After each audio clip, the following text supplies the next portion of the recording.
Hey, everyone, and welcome to the weekly catch-up podcast. It's week number 54 that we are embarking on. It's Wednesday, October 28, 2020, the year that would not end. I'm your host, Carson Gibbons, and as always, I'm joined by my good friend and partner, Mr. B-Rad Colvin. Hey, that'd be me. What's happening, Mr. B-Rad? Oh, man, it's been a busy week and busy month. First and foremost, I want to shout out my mom, Kiki, for happy birthday. Hey, Kiki. Yeah, long-time listener, so Another trip around the sun, or whatever they say. One of those. I just want to... Yeah. I'm like, are we circling the Earth? Where's Kiki? Yeah, exactly. So happy birthday, Mom. We love you, and thanks for listening. And other than that, man, it's just been a crazy week. I'm ready for November. Yeah, man. Yeah. Let's get into it. All right. I know we got a little bit different back half of the show coming at the Tots this week. So some of it's going to be a surprise for me as well, Tots. But Mr. B-Rad has lined up some guests that sound pretty near and dear to his heart. So why don't you tell us about the folks that are going to be stopping by? Absolutely. So my dear friends, Austin and Shannon Odom are going to be coming on to the show. They are opening up a restaurant, and they're going to be talking a little bit about that and how they kind of got their start. Shannon's been featured on Good Morning America and did like a little segment with Gordon Ramsay. I'm sure we can pull that story out of her. But they're great people, and I'm just excited to hear their perspective. I know sometimes we talk about the business industry, and I think it'd be cool hearing a little bit from the perspective of some restaurant owners, especially opening a restaurant in this time. So we'll be hearing from them. Yeah, did they lose a bet or what happened? Yeah. We're gonna have to get to the bottom of that and a whole lot more. So let's do our normal thing, the first little half of this show. You ready to get after it? Yeah, man, let's get it. It's the weekly catch up with Carson and Brad. Here to talk about the week we done had. It could be sports, religion, politics, we keeping the tabs. You would think they work for Gucci, how they deep in they bag. Get your facts up, on Wednesday we'll be counting the stats up. So turn the volume up till it's maxed up, you know the drill. So tell a friend to relax up and chill, we back up. This is the weekly catch up.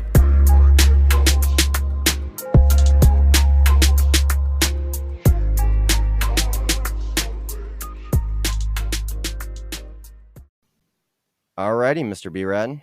Why is this week so busy for you? We've just pretty much every day that was available to me in the month of October, we booked it to do something. I know that you're running around a little busy for the weekend. I'm going to be less busy during those events, but I will also be in attendance. I'm super pumped to hear that, actually. It's going to be a really fun reunion. For those that don't know what we're talking about, our near and dear friend, I say friend. Our friends are getting married this weekend, yes. But I feel nostalgic because one of my best old buddies, Mr. Jon Seals, is tying the knot in 48 hours. So we're 24 hours away from rehearsal dinner, and we've got venue prep and all of this stuff leading into the weekend. But by Halloween, by Saturday, it'll be Mr. and Mrs. Jon Seals. Love it. I love them. Sarah Mead will become Sarah Seals, which is like just step into your new TV name, sweetheart. Sarah Seals, that's a great name. Yeah, absolutely. Yeah. For early on in the podcast, I think like in our like very infantile days, you know, I'd given up running to start doing this podcast. That's not how that's supposed to go. I mean, that's exactly what happened. So man, yeah, so I gave the reason up, that I've put on some weight. No, I'm just kidding. But they were the couple that I would go run with over in Fort Worth. And obviously I haven't known them as long, but met John through you. And I'm just super excited to be able to celebrate them this weekend. I think it's going to be a wonderful time. Looking forward to it. Yeah, it's just kind of crept up on us. Like you do all this prep and bachelor party trips and everything leading up to it. And when it finally comes push to shove, it's like, whoa, it's like right around the corner. Yes. And honestly, it's kind of the same for the remainder of the year. And I feel like as life gets busier and you get more committed, like even next year is crazy because dude, I got another save the date and went to thenot.com to access this couple's wedding website. Shout out to my friend Ashley Tragio and her soon to be husband. Yeah. And I go and I RSVP for 2. It was at this place in Harwood District, right near where we are now, that I was super excited to check out. Like, I'd always thought about, oh, weddings would be so perfect here, blah, blah, blah. So I go to add it to my Gmail calendar in 2021, and it's on a Sunday, which I thought was interesting. Okay. And I'm looking at, oh, what else do I have that weekend? Oh, nothing. Just Sierra and Paul getting married in California the day prior. Oh. So I already have 5 weddings next year. And you'll be able to make both of those, is what you're saying? Or Yeah, I'm going to develop wings. And that's amazing. no, I'm going to have to make enough money to start flying private between now and then. So it's just a nice little forcing function that I'm putting on myself. I love it. Yeah. I already called NetJets, and they're all geared up. I mean, the world's not stressful enough. It's just so next year, it is a symbol of like a larger issue that is occurring for couples out there that have either delayed their weddings. Like, we have friends, Michael and Shelley, have delayed their wedding, and they have a date secured, thank God, for next year. Mm-hmm. But there's just all these like makeup weddings and the originally scheduled weddings. Yeah. That it's going to be a crazy year. And just for the industry, like, there's not going to be a whole lot of availability for some of these destinations. Are crazy. Like, it's like 3 years out minimum. It's insane.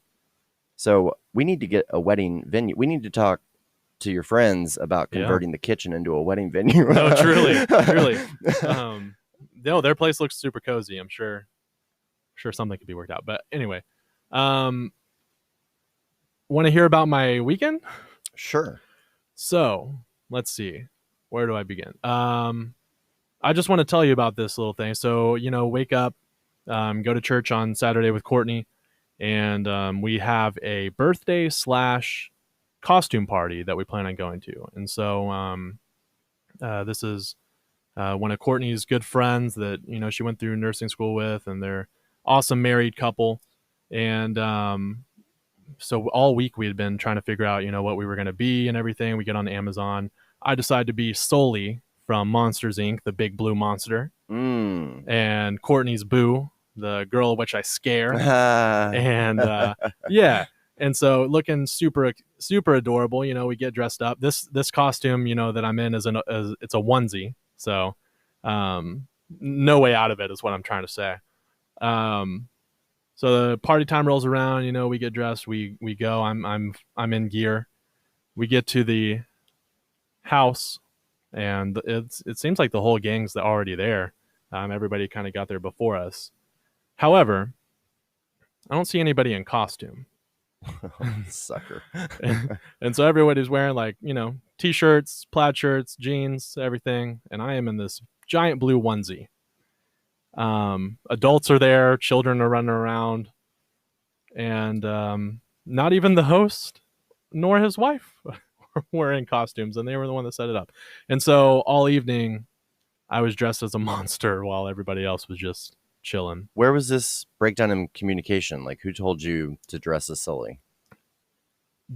It said costume party on the invitation. Wow. Yeah, I got duped. Dude, that's like the type of costume party I would throw, where it's like, hey, just come as yourself. I'm gonna pull this picture up for you real quick. That's wow. How life ruining must that have been? It was you'll get a laugh out of it, I'm sure. Did you post this? I feel like no, I didn't post this. Oh. You don't post stuff that doesn't make you look great? Look at that. I mean, I think it's hilarious. Let me see. I couldn't figure out how to post it without it like really being a dig to that. I don't know. I need to make a joke at my own expense, and I just didn't think of one funny enough yet. Well, why would you feel bad? Oh my goodness, he has a hood. Oh yeah, the onesie comes with a hood. Dude, and Courtney, horns. Her outfit, she just put a jacket over it and looked normal. Yeah. Yeah. Oh wow, yeah. They. Oh yeah. So if you, I know those guys though. Why would you care about sparing their feelings? Oh yeah, no, I know. I'd be like, yo, it was probably more just me being embarrassed. Your improperly advertised party, like, that's hilarious. Yeah. And so if you follow us on social media, if you follow the Weekly Catch Up podcast on Instagram, I'll be sure to put that picture in our little weekly post that we do for this episode. So be on the lookout for that. Where was our weekly post last week, Brad? Where were our show notes last week? Carson. Oh, dude. So I was backtracking real quick. I was in the shower earlier, and I was like, why didn't he do the social media post from last week? And then I was thinking through all the things. I was like, put yourself in his shoes. Like, what's going on? Because all I saw between then and now was like, of course, you guys stumbling through a pumpkin patch, doing your blissful thing. And so I was like, where's my deliverable? And then I was thinking, I wonder if he just goes through the show notes and picks out the top things. I do. And without that prompt, he didn't do that. And so I was like, yeah, man, because finding those pictures, like those show notes are a great help. I suppose I can try to remember what we've talked about on my own and just get the pictures. It's impossible to do. Yeah. I mean, you'd have to like listen to the show and like take note. That is one thing I would love to incorporate is like a minute mark for every topic, honestly. That would be amazing. Because that no jokes. That would be awesome. Yeah, I don't want to bog you down with whatever we're talking about if it doesn't have, related interest to you. So it would be great to have those minute marks so that you could kind of hone in on certain hot takes from your guys here. For sure. Weekly catch up. For sure. Okay, well now I know. Yeah, show note. I mean, it just helps whenever I'm searching for the pictures. Okay. Whatever I can do to make your Getty image search quicker and better. Man. Much appreciated. Well, cool. What else? We did that pumpkin patch and got some good funnel cake. Swell time. Happy that the weather is a lot cooler out. I'm not. No? You like what's going on? I love this. Dude, it's been miserable all week. You think so? Yes, it's been 39 and raining. Dude, that's wonderful. And like the time is changing on Sunday, so it'll be lighter whenever we wake up. So then it'll be perfect. Bro, are you trying to sell me on daylight saving? Dude, you just freaking crossed a line with me. No. You're selling fallback as a positive, and I'm going to kill you. We're gaining an hour. I'm going to wake up and it'll be light outside. You get out.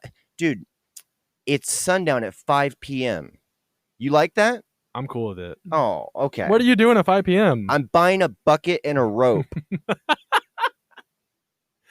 Oh, that's sad. What part of no sunlight during... I guess if I got off work at 3, it would be one thing, but I don't. So it's like you wake up in the dark, you go home in the dark, it's cold, it's rainy, there's commute, or you're staying in your drafty apartment just on Zoom all day and it's just dark all around you. Not cool. Dude, 5 p.m. I mean, I'm already over at Courtney's. We already pulled back the blackout curtains and are watching Netflix anyway. So, bro, we could not be living more polar opposite lifestyles right now. Yeah. I can't even tell. Like, I was late to my own office for this podcast, like compared to you, because I was working from home, like closing deals into the 11th hour. Oh, well, I mean, that's crazy. amazing. Yeah, that's great. Well, no, in just so many different ways. Yeah. I don't know. I'm exaggerating a little bit. Basketball has started for us, and so I'm going to be doing that most Tuesday, Thursday, Sundays. That's a commitment. Yeah, it is. Assistant coach, though. Did you get your letter jacket? No, I do want a warm-up, though. A warm-up jersey. I can only picture you snapping off those pants a bunch of inappropriate times. You're like, costume party? Woo! High school? Yeah, I'll be one of those. I was going to say like High School Musical, the basketball team. You probably know nothing about it. It's cool. I don't watch musicals. That's fine. Wait, I don't love how your first sports analogy is High School Musical. Well, I was thinking more because you were saying costume. You're a Dallas Cowboys fan, so it is kind of like High School Musical around here, isn't it? Yeah, we lost to the team joke that was stripped of their own racist name this last weekend. Mercy. And again, I didn't even watch. I mean, you could spin it to like we lost to the football team, though. Yeah, the Washington Football Club. Right. So I mean, there's that.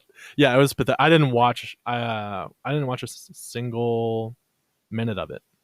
Me either. No regrets. No regrets. I was golfing with Scott. Yeah, had a money round going on, so that. But I did see Andy Dalton in a clip afterwards get hit, and I guess he got a concussion. So I don't know if he's playing the next game. Hopefully he is, but if not, then we'll be using our third string. Perfect. Yeah. So 2020. Love it. I just know I'm doing well in fantasy football, so making some money off of that. You make me sick. You're like, off by 3. It's dark at 5. Woo! Come on, everybody. Let's go traipsing through the ice cold rain. Yeah, man. No, It's cozy weather. It's cozy. I I don't want to be out and about. Well, if I was on like relaxing PTO bear rug with my little boo and she's dressed as Boo, like, Hey. it's just one of those things where I don't have a snuggle buddy when it's cold and rainy outside. I'm just like holding my deals, like white knuckling them, like, don't go away from me in this hard fiscal year. I mean, I understand that. So. It's just been a lot of responsibility in this last season. Yeah. I mean, I'm one to talk. There's a lot of people that have a lot more going on, and it's just it's a very insane. Like, Halloween is Saturday. Jon gets married Friday. Rehearsal dinner tomorrow. I'm out of the office Friday, so I'm trying to land all these deals this week. Mm-hmm. Meanwhile, it's month's end. Most important quarter that I've been here thus far. Pivotal for startup life. Mm-hmm. You can count the days to the end of the year.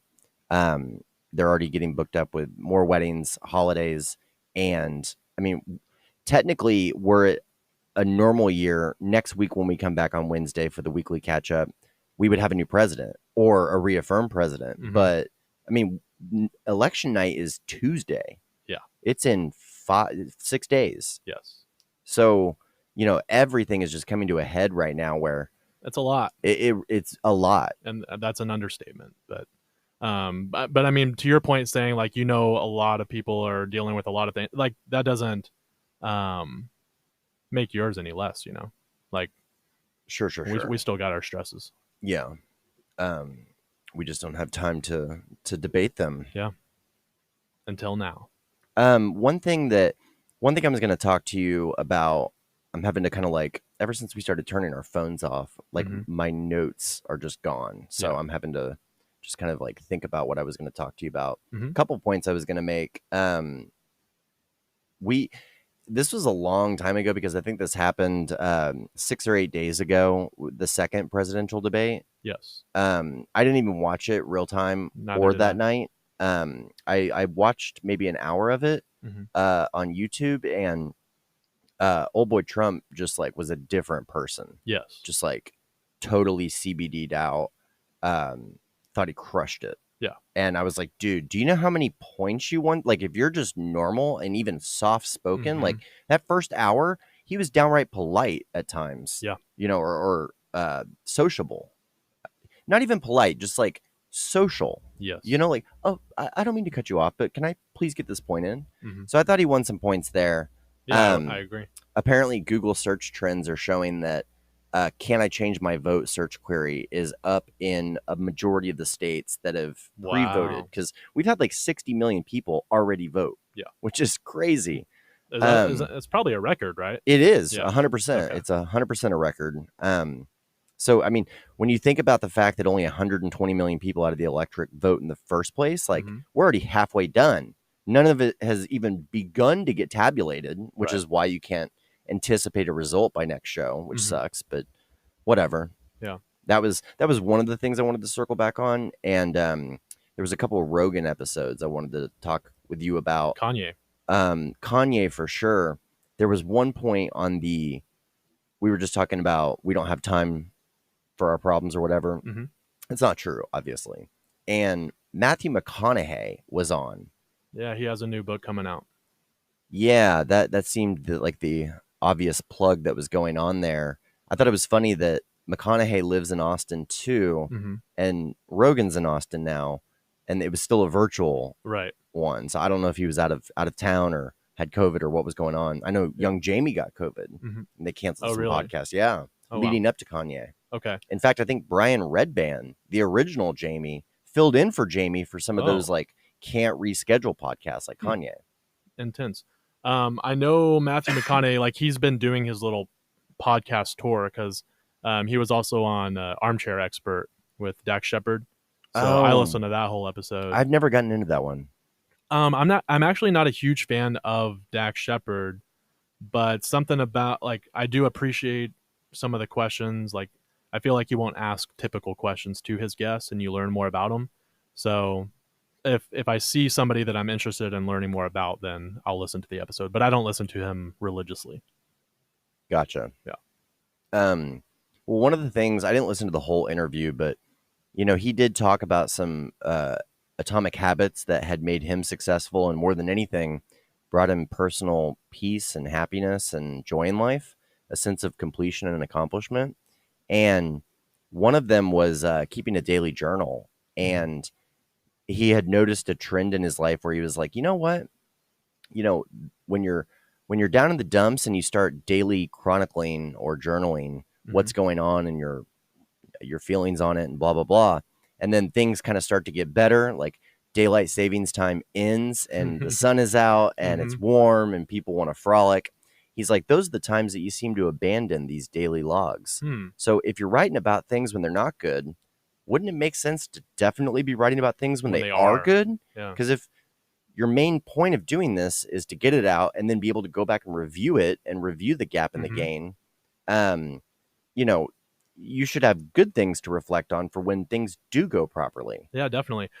There must have been some talking points that he just wanted to do, because he also talked about journaling with Dax Shepard, and Dax brought up a good point in that, he's an actor, and so he's very like hypercritical of himself. And at the beginning stages, whenever he's shooting a TV show or a movie, he'll write in his journal like, oh, I'm the worst at this. I'm terrible. Like, this is going to go poorly. I shouldn't even be here. Like, I'm not qualified. And then like a week later in his journals, he'll write like, I am the man. Like, I am better than anybody. And it's just kind of like his process. And for him, journaling has been like, okay, whenever he's feeling down, he can go back to this place and time, like a year ago, whenever he was working on a different project. He was having those same insecurities, and then he can see his process through it, and he just understands like that's just kind of how he works. He panics, he gets upset, he doubts himself, and then as he progresses throughout the process or the shoot, he becomes more confident and all that. So interesting. Yeah. It's almost like that David Goggins thing where he's like, record yourself being that little whiny B word and then listen back. And I listened back and that MFer sounded like a little B. Like, I love that post because he encourages you, like that whiny voice that's inside your head. And when you feel like you can't keep going, like record it and then listen back and be like, wow, what a wimp, you know, and like, and get over it and move on, but like face it, So that's another form of that. And like, you can start to see trend lines through a lot of successful people. And I know Heston has been a big advocate of daily journaling and different things like that. Another piece of the McConaughey podcast that struck me as another argument for what we've been talking about lately, which is setting apart time for meditation and moments of solitude and, reflection. He said that another trend line whenever things are going well in his life is that it's 10 for me. Life can wait. When I wake up, just take some time for me. Right. Don't immediately go to your phone and start consuming your latest emails. Did I get social media likes overnight? Like, before you interact with any of that, take time to reorient yourself. And it's a powerful thing. It's like a powerful lesson. Because I've gotten into those modes where you skip daily meditation, and then the next thing you know, it's been 8 straight days without a really solid, like, deliberate breath. Yeah. And you woke up, you fell asleep with the screen on every night. You woke up every morning, gasped for air, and immediately clutched for the smartphone. And that's a terrible way to live. Yeah. And the 10 minutes in the morning with yourself, meditating and understanding your consciousness and all of that is kind of just a reorientation for, like, who am I the slave to these tasks all day, or am I right? Who are you living for? Are these tasks like something that me as the master have set forth for myself to accomplish in my pursuit of what's going to happen? Yeah, I wholeheartedly agree with that.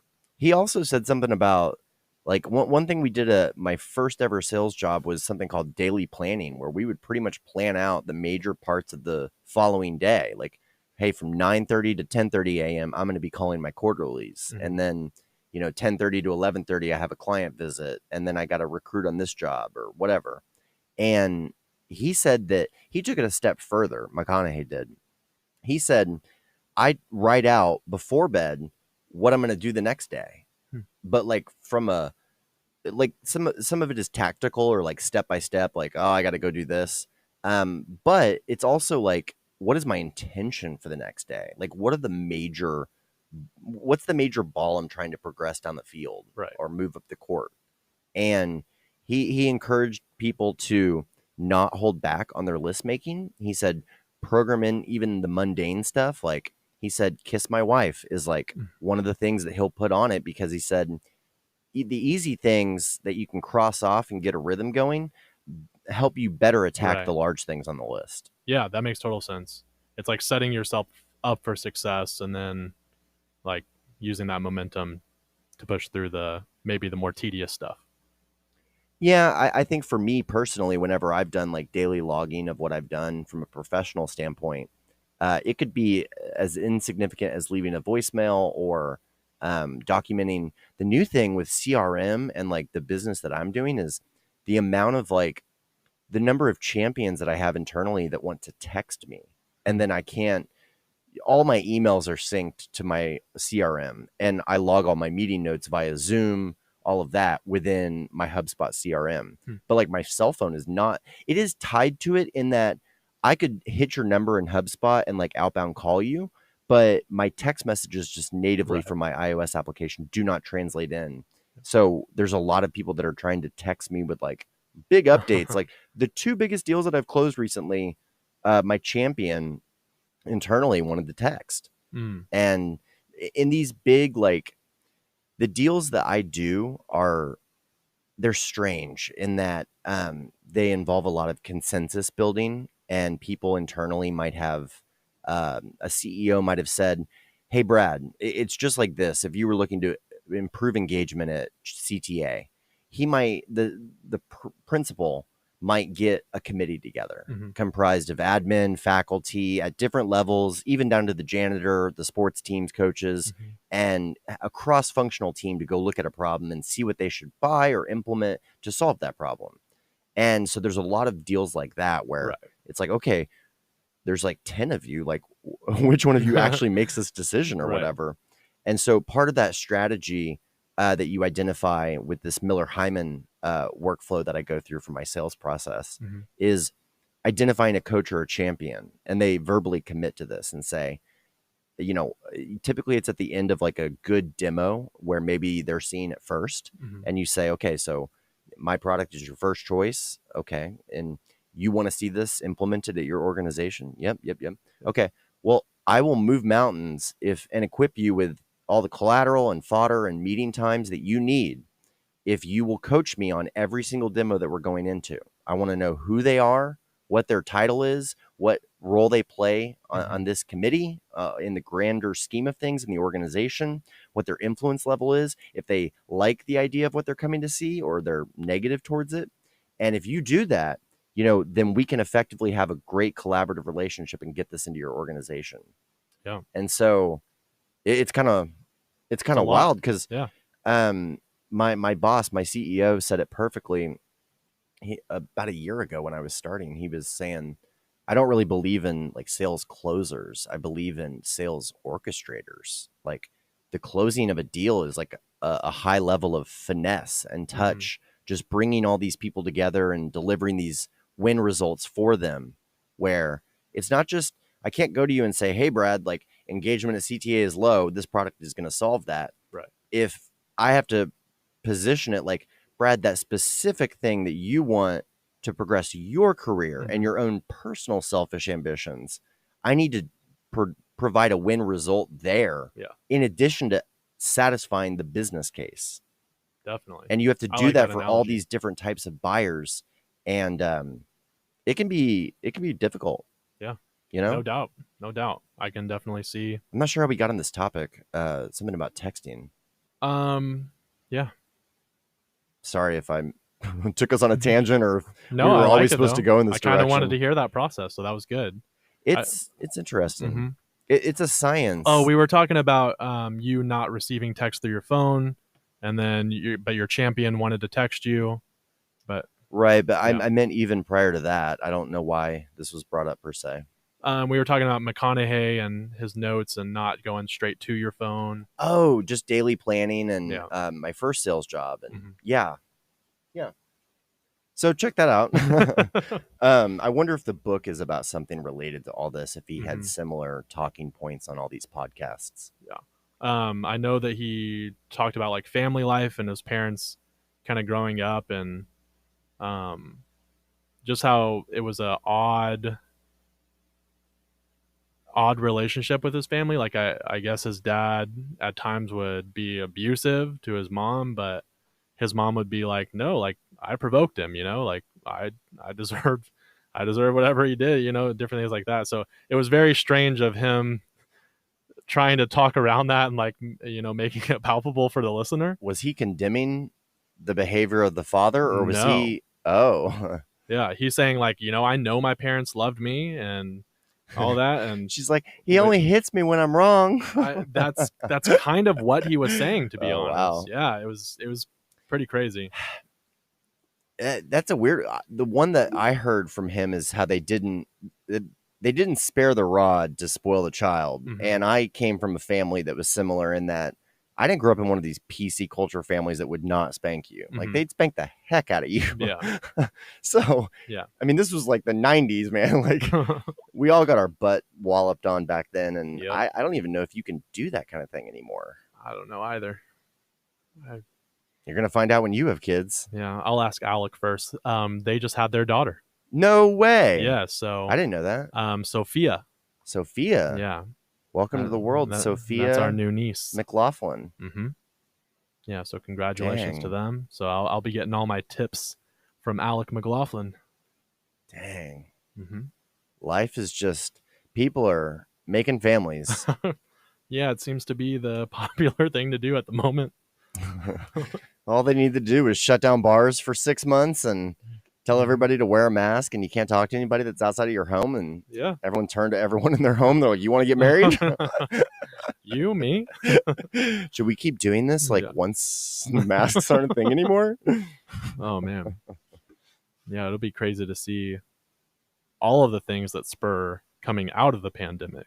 Like, it's already changed our life or our lives. But I'll be interested to see the aftermath, especially like as far as relationships go and all that goodness. People, I've heard through like mainstream media and podcasts, like, oh, domestic violence has been up and breakups are on the rise. I don't see that. All I see are people getting married. Yeah, I see people in love. So I don't see these people that are breaking up and second guessing the relationships that they were in. Like, I feel like the people that were commenting on that 2 months into COVID, it's like, okay, well, maybe that was a flimsy early stage relationship to begin with. If it's like, I think it was a humorous joke, like, oh, you're going to be stuck with them even more. Like, yeah, that's not going to last. I'm just not seeing evidence of it in my personal life is my main point. Yep. I'm with you on that. So, Brad, I feel like continually this is becoming, we have less to talk about because you're just in a pumpkin patch, just giggling. Yeah, I mean, I can come to you and tell you all about that, but what pissed you off this week? Let me think. I don't know if I got pissed off this week. What's the biggest thing that's wrong right now? That's wrong? You're literally at 100% happiness saturation level right now. It's insane. I can see you searching in your eyes. Like, you don't have anything that's bugging you. No, I mean, I got things that are bugging me, but it's not like worth complaining about. What's the deal with the house? What house? Are you going to buy a house? You've been talking about it on the show for a year. Yeah, I mean, I got to move forward in some other areas first. Okay. Mm-hmm. All right. Yeah. Maybe the chronology of things has changed in my mind. So there's nothing that you're working on that you're like struggling with or you want to get better at, or what? We can't come in here and just talk about how happy we are, because there's not a whole lot, like, without adversity and a foe, there's no narrative almost. Sure, I would agree with that. However, like I'm not just going to go out of my way to create crappy problems like to be in. Right. I'm just like asking you about your life right now. I feel like at school, maybe I feel like there are some students that I had connected with last year that I've kind of lost touch with this year. And so that's been kind of a downer. But then at the same time, like with my sophomores, because of COVID, all the students are eating in classrooms now. And like you get to choose your classroom. And it seems like all of the sophomores, like I'm their class sponsor and they're coming into my room and hanging out with me and we're all joking around. And like I had an awesome day with them. And so, like I could complain about some of the students that I might not be as close with now, but at the same time, like I've gained a lot more. So I'm not going to complain about that, even though that's something that bugs me a little bit. I could talk about basketball starting, and some of our top players have been kind of selfish and egotistical and only caring about themselves. But at the same time, I have 14 other basketball players that are awesome and do want to work together and be the best team. So I'm not saying like everything's perfect. I think I just try to look for the more positive outcome, I guess. I think for sure. Like I think that my questioning, I'm about to go in a different direction with it, but cool. I think that you would approach even things that I would view as stressors as like, oh my goodness, look at this opportunity that I get. And I think it's also just seasonal. Like sometimes you ain't worried about nothing because there ain't nothing to worry about. Dude, like, well, I'm like the top worrier, but that's why I have to have this mentality or else I will get in a funk and bring people down with me. And especially like being in an obligation with somebody who I love very much, like there ain't no time to like, I will deal with problems head on and focus on them and get them done. But that's not something that I'm going to dwell on and bring others down with me. Yeah. I guess, do you anticipate there being projects in your life in the near future that, are stressful in that, they require your attention? Like it's not just kind of like autopilot. It's not, we're in a warm snuggie by 5. Like, I mean, I feel like that's my life every day, going into the classroom and making sure that my lessons are good and that the students are being attentive. And,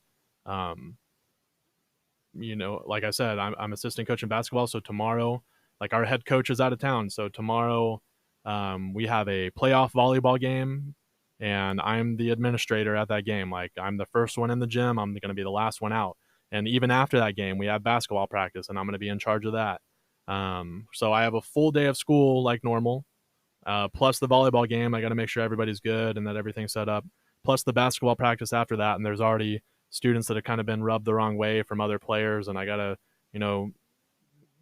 cool some of those players down and everything. And so, but that's like I feel like that's a typical day. Like whenever you say projects, there's not like anything outside that I'm really like working on. That's what I'm getting to. Like, I'm not asking about problems at work or whatever. Like, I think that, you're going to grow in the way that you teach English. Like it's going to evolve and change. And like, you've gotten through the strife of COVID and like thinking back to like transitioning to virtual school, I'm sure was much more stressful than where you are right now. I think it's more that's what I'm exposing in some ways is like, you're like outside of work. I'm not really working on anything that is like crazy or making me stressed essentially. Yeah, I guess. I mean, I'm, next summer I'll be working on my master's, like some personal life stuff, moving my relationship forward. Like I'm not really going to touch on that right now, but that's something that I think about and like how that's going to go down and when and different things like that. Different family stuff, making time for family, even though I'm really busy with work and extracurriculars and different things like that. So, but as far as like a project, I guess I have it easy. It's just interesting. Like, and I don't know if this will change for you over the next 5 years, especially because I think it's kind of like a Goldilocks situation, with, the bears and the porridge, like too hot, too cold in the middle. Like you're over here, you're still 29 Mhm. and you're solidly in your position, your relationship, your family, your friends. You're kind of like, you're big man on campus right now. Like you've got it going on Mhm. and you're in this like perfect lane. And a lot of my stress and stuff is more concentrated on scheduling and work items. Right. I have other things that I'm working on and other things that definitely stress me out, and I'm more prone to being stressed. But then I go and talk to Jon, Mhm. and like Jon has, he's got career stuff going on that he's having to work with and do. He's getting married on Friday. Yeah. He's, the executor of an estate over his grandparents, and he's like selling a house this week right before the wedding. Like he's got like his phone is going off and his boss is calling, a contractor is calling, a real estate agent is calling, a bride is calling, a mother-in-law is calling. Like he's got real problems. Yeah, You know no what I mean? doubt. Like, and so it's like this AT&T commercial of like graduating bars where now granted he's older than both of us. Mhm. And I just think that as more comes under management, the more you have to be peak on like figuring stuff out. Yeah, no, yeah. You got to get your head right. I'm sure that Alec has a higher stress level than you do right this second. Yeah, I would not argue that. My life is pretty cush. So what would you like to discuss this week? I don't have my notes. There's a new World Series champ. I don't really care. It's like another one of those fake team sports years where 60 baseball games determined a World Series champ. Kind of. Right. You think they would have won like if there'd been 162 games? I honestly couldn't, like, me in baseball, man. I'm here for it. Want to hear those stories, but good to be an LA sports fan the last couple of weeks. No doubt. Not even months, like weeks. Yeah, they need to have like a ongoing parade, I guess. Yeah. It's like, well, let's keep the floats up and we'll just swap out the players. That's like funny. Basketball to baseball. We have a new Supreme Court. That Supreme Court justice did go through. That happened. Yeah. What are your thoughts on that? You cool with it? I don't really know the first thing about her. She, just by looking at her, it looks like she's probably kind of conservative. Mhm. And, I'm conservative where I am, and I'm not conservative where I'm not. Yeah. So it's problematic either way you look at it. Yeah. I think that the narrative that I would take on it is just like, oh my goodness, like what was that? Was that his third pick? That was his Yes. third Yeah. pick, bro, in 4 years. Like steady scoreboarding, scoreboarding hard. Yep. Like this is an issue. That and like all of the censorship stuff and all of this recently. Like I do think that like some of the optimism that I had for the Biden campaign has evaporated. Really? Mm-hmm. How so? I don't think they're going to win as fervently as I did 2 weeks ago. Oh, okay. Gotcha. I didn't know if your stance changed as far as like what you thought he would do if he made it into office. I think he's going to gum down Jello and like tell Kamala where to go for the press junket, and the deep well, this state is what will I was saying continue to last week. operate. Like, you were a little shocked last week whenever I said that, I think Trump is going to win it, which, like, I would not be surprised at all. Yeah, the thing that I hate for Biden, like on Biden's behalf, is you had to know that this was coming, where it was like, Joe, just ride off into the sunset. You've had this illustrious long career that capped off with a historic vice presidency to the first African-American president the country's ever seen. Like, come on, like ride off into the sunset. And of course, by coming back out, what happens? Burisma, Hunter, the other son, daughters, like this whole, every week that goes by, it's like, oh my goodness, they're trying to like invoke RICO Act now. Like they're like trying to get him on racketeering, and like it gets worse as it goes. And it didn't have to be this way if he just stepped aside. But that name recognition, he got co-opted into this 100%. Yeah, for sure. It's gonna get worse. It's gonna get worse. Oh man, I don't know. I don't have any more to add to that. I guess I think you kind of said it, but I do have a couple things to bring up if that's cool with you. Lead away. All right. Did you listen to the Kanye Joe Rogan? Yeah, I did.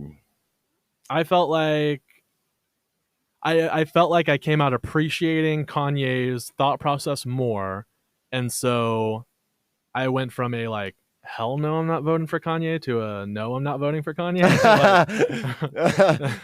The fact that was like a press junket for this campaign, Yeah, I felt like Joe had insane. to like suspend disbelief for a little while. Yeah, no doubt. A lot of your take on the interview has to correlate to when you stopped listening. Mhm. I ended up listening to the whole thing. Same.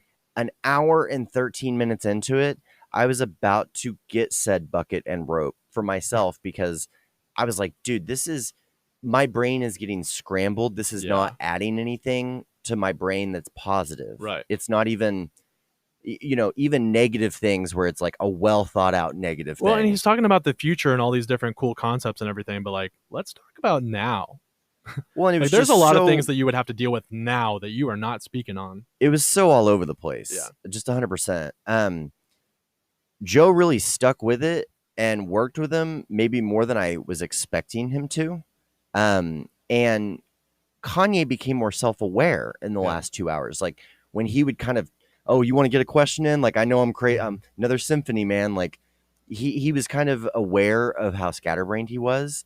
Because there's something, is it genius or can you not put a cohesive thought together? Are you the world's worst debater? Well, and that's how they framed it, is that, oh, Kanye is a genius and that if you can't keep up, that's just because his mind works so much differently and he can think in 3D and there, all this different stuff. I think it is possible to have great ideas, but not be able to see them to fruition. And I also think it's possible to have great ideas and still not be able to be a good world leader. So, okay. Are we having this conversation from the framework of like, how do we feel about Kanye for president? I'm commenting like, how crazy was Kanye in that interview? No, but and I understand. Relatable at the same time. No, and I know, but it needs to be like, that's what he was on the podcast for. That's crazy. I know. Like, and Joe really plugged it. He's like, go to this URL. Like, this is how you can write in the vote. Like, he's going for the write-in. Crazy. Is that what I heard? Like, I don't know if he committed to that. I'd have to go back and listen. Well, I watched it on YouTube, so I think the end and beginning might be different from Spotify. Okay. Or how are you consuming it if you're not on Spotify? Dude, his podcasts have been showing up on Apple Podcasts. Rogan's. Yes. Since September 1. Yes. Alrighty. So it might be a little delay, but his podcasts have been there.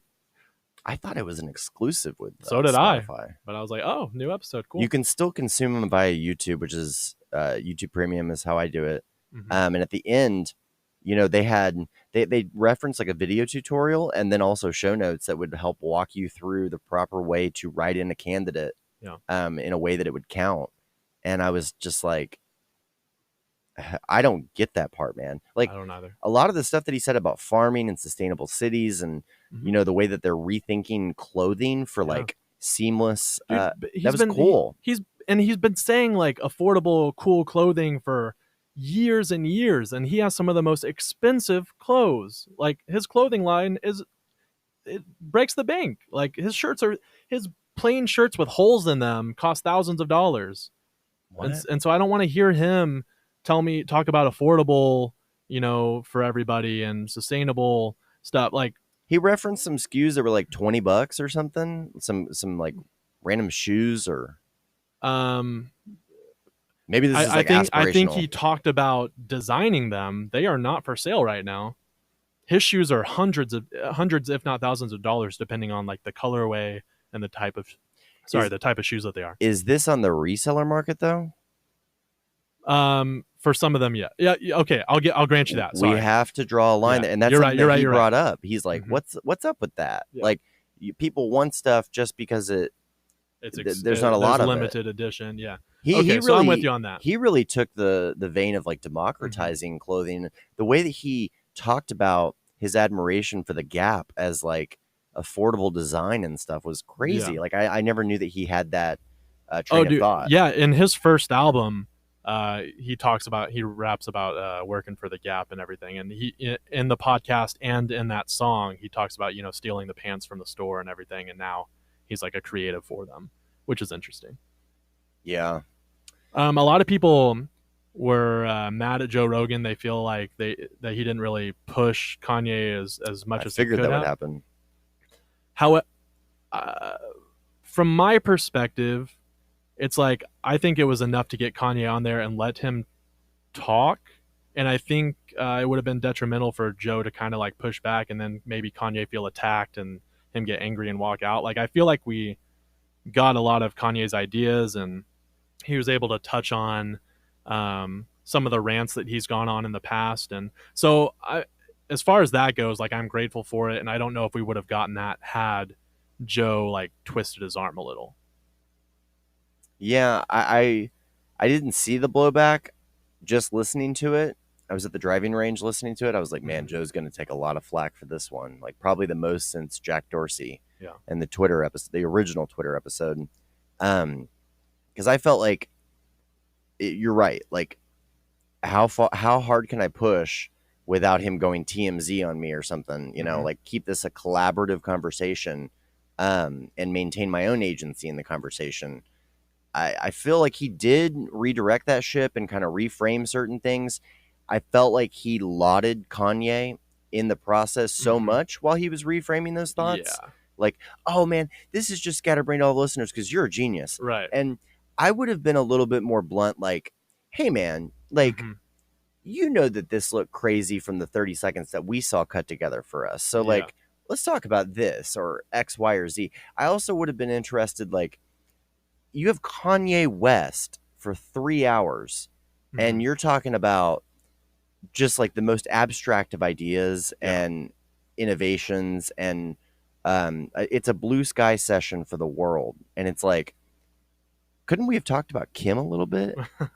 Couldn't we have talked a little like Ray J, Bruce?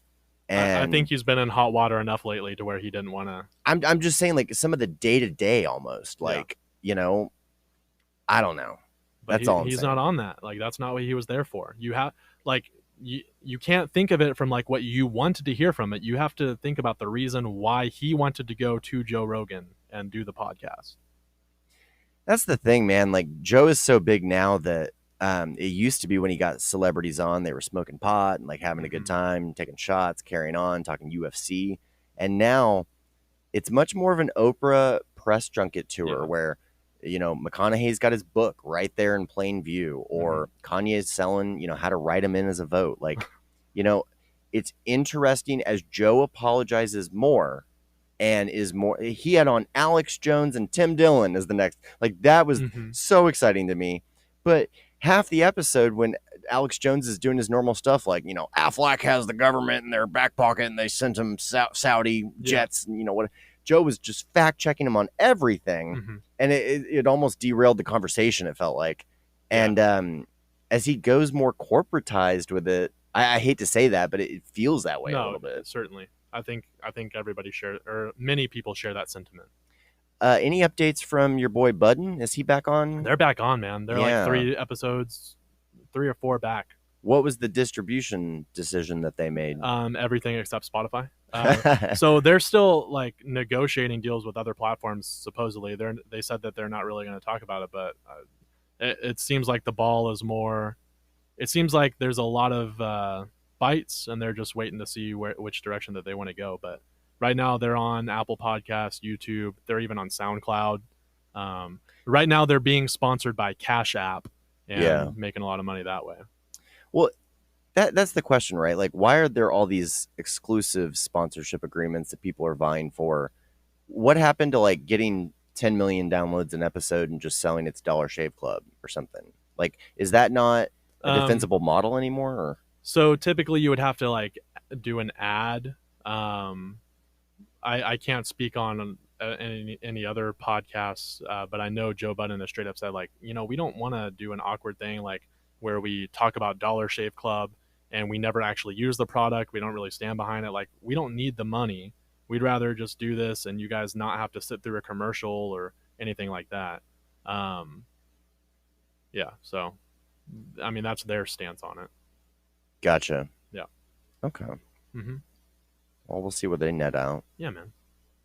There's a lot of crazy things in the media landscape. Yeah.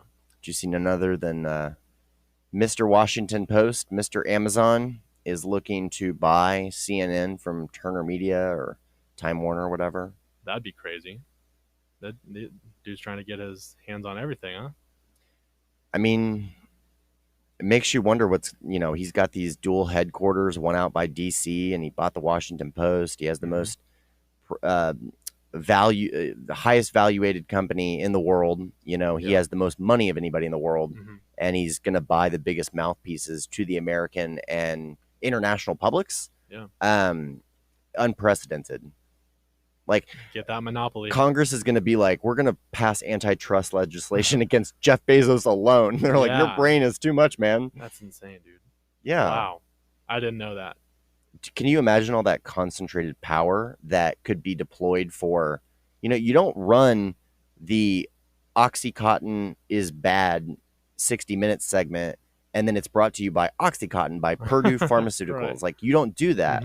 So the dissemination of like negative press pieces or whatever, like everything they'll be suppressing that. Everything is becoming an advertorial. Yeah. And with the conglomerates, like with all the ownership, you ever seen the graphic of like going to the grocery store and there's all these colorful boxes and brands and there's only 5 or 10 companies that own all of them? Right. Like, it's all the same. Yeah. The fact that same with like fast food joints and the specialization of stuff. It's like what we went through with COVID, where we find out, oh shoot, the Chinese make all of our everything as well as prescriptions and medications. Like, the concentration of power in all these areas is alarming. Yeah, no doubt, man. That's insane. And I also saw that Apple is they are starting to create their own search engine. I saw that as well. Yeah. Yeah, Google, you saw the antitrust suit brought against Google. Yeah.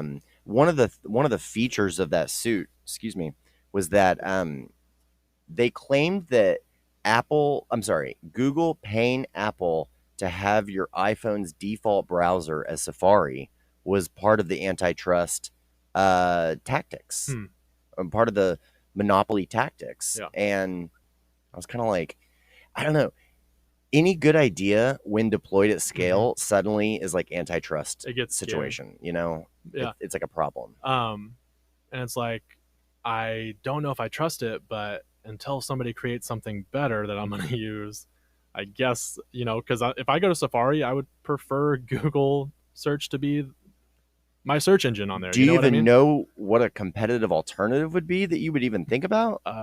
Ask Jeeves. DuckDuckGo or something? Like, yeah. Bing? Oh my goodness. I hate whenever Bing pops up.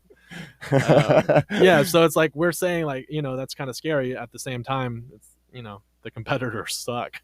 Well, it's like if you build, it's like being mad at Facebook for building the best mousetrap in the world. MySpace was still better, but whatever. Audience of one over there.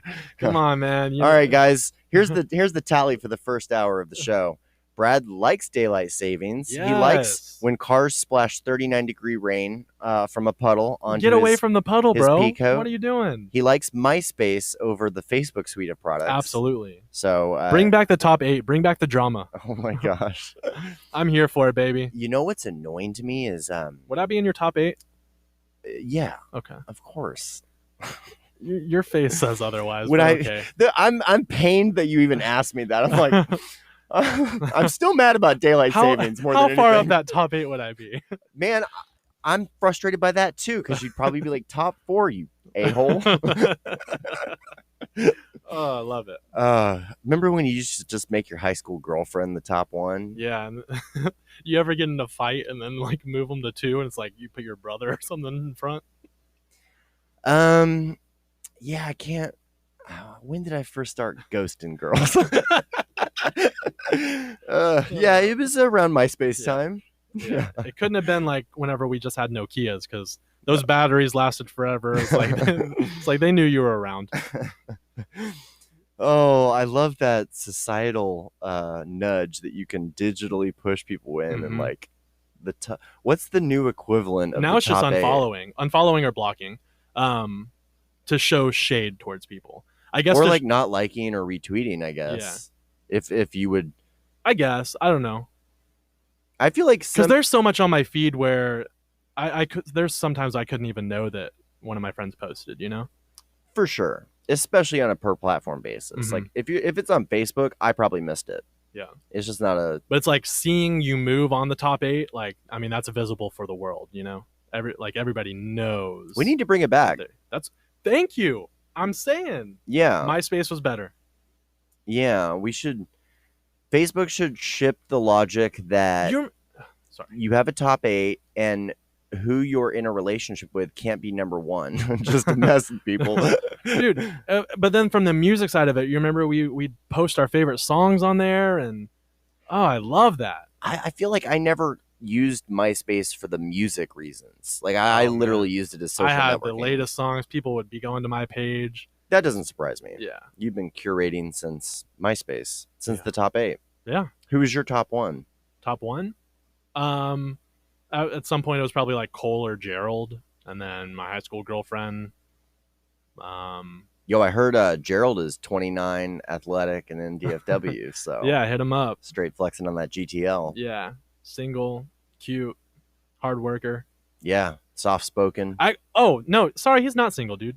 My bad. I was about to say, like, I thought we referenced him a couple weeks ago. That's been the joke for a while, so I just kind of jumped in it. But yeah, no, he's not single. Sorry. What's the joke? That he had that Twitter bio. Where he was like on a dating. Single. I was like, what did I miss? That his Twitter bio looked like it was a dating site. But yeah, no, sorry, he's off the table, so y'all missed out. All right, somebody locked him down. Yeah. Goodness, even Gerald's taken, and Alec is a child. What world do I live in? Oh my goodness, this is wrong. What a world. Well, cool for y'all. Like, enjoy your kids. Those bars are back open. The bars in my neighborhood reopened, and I don't know.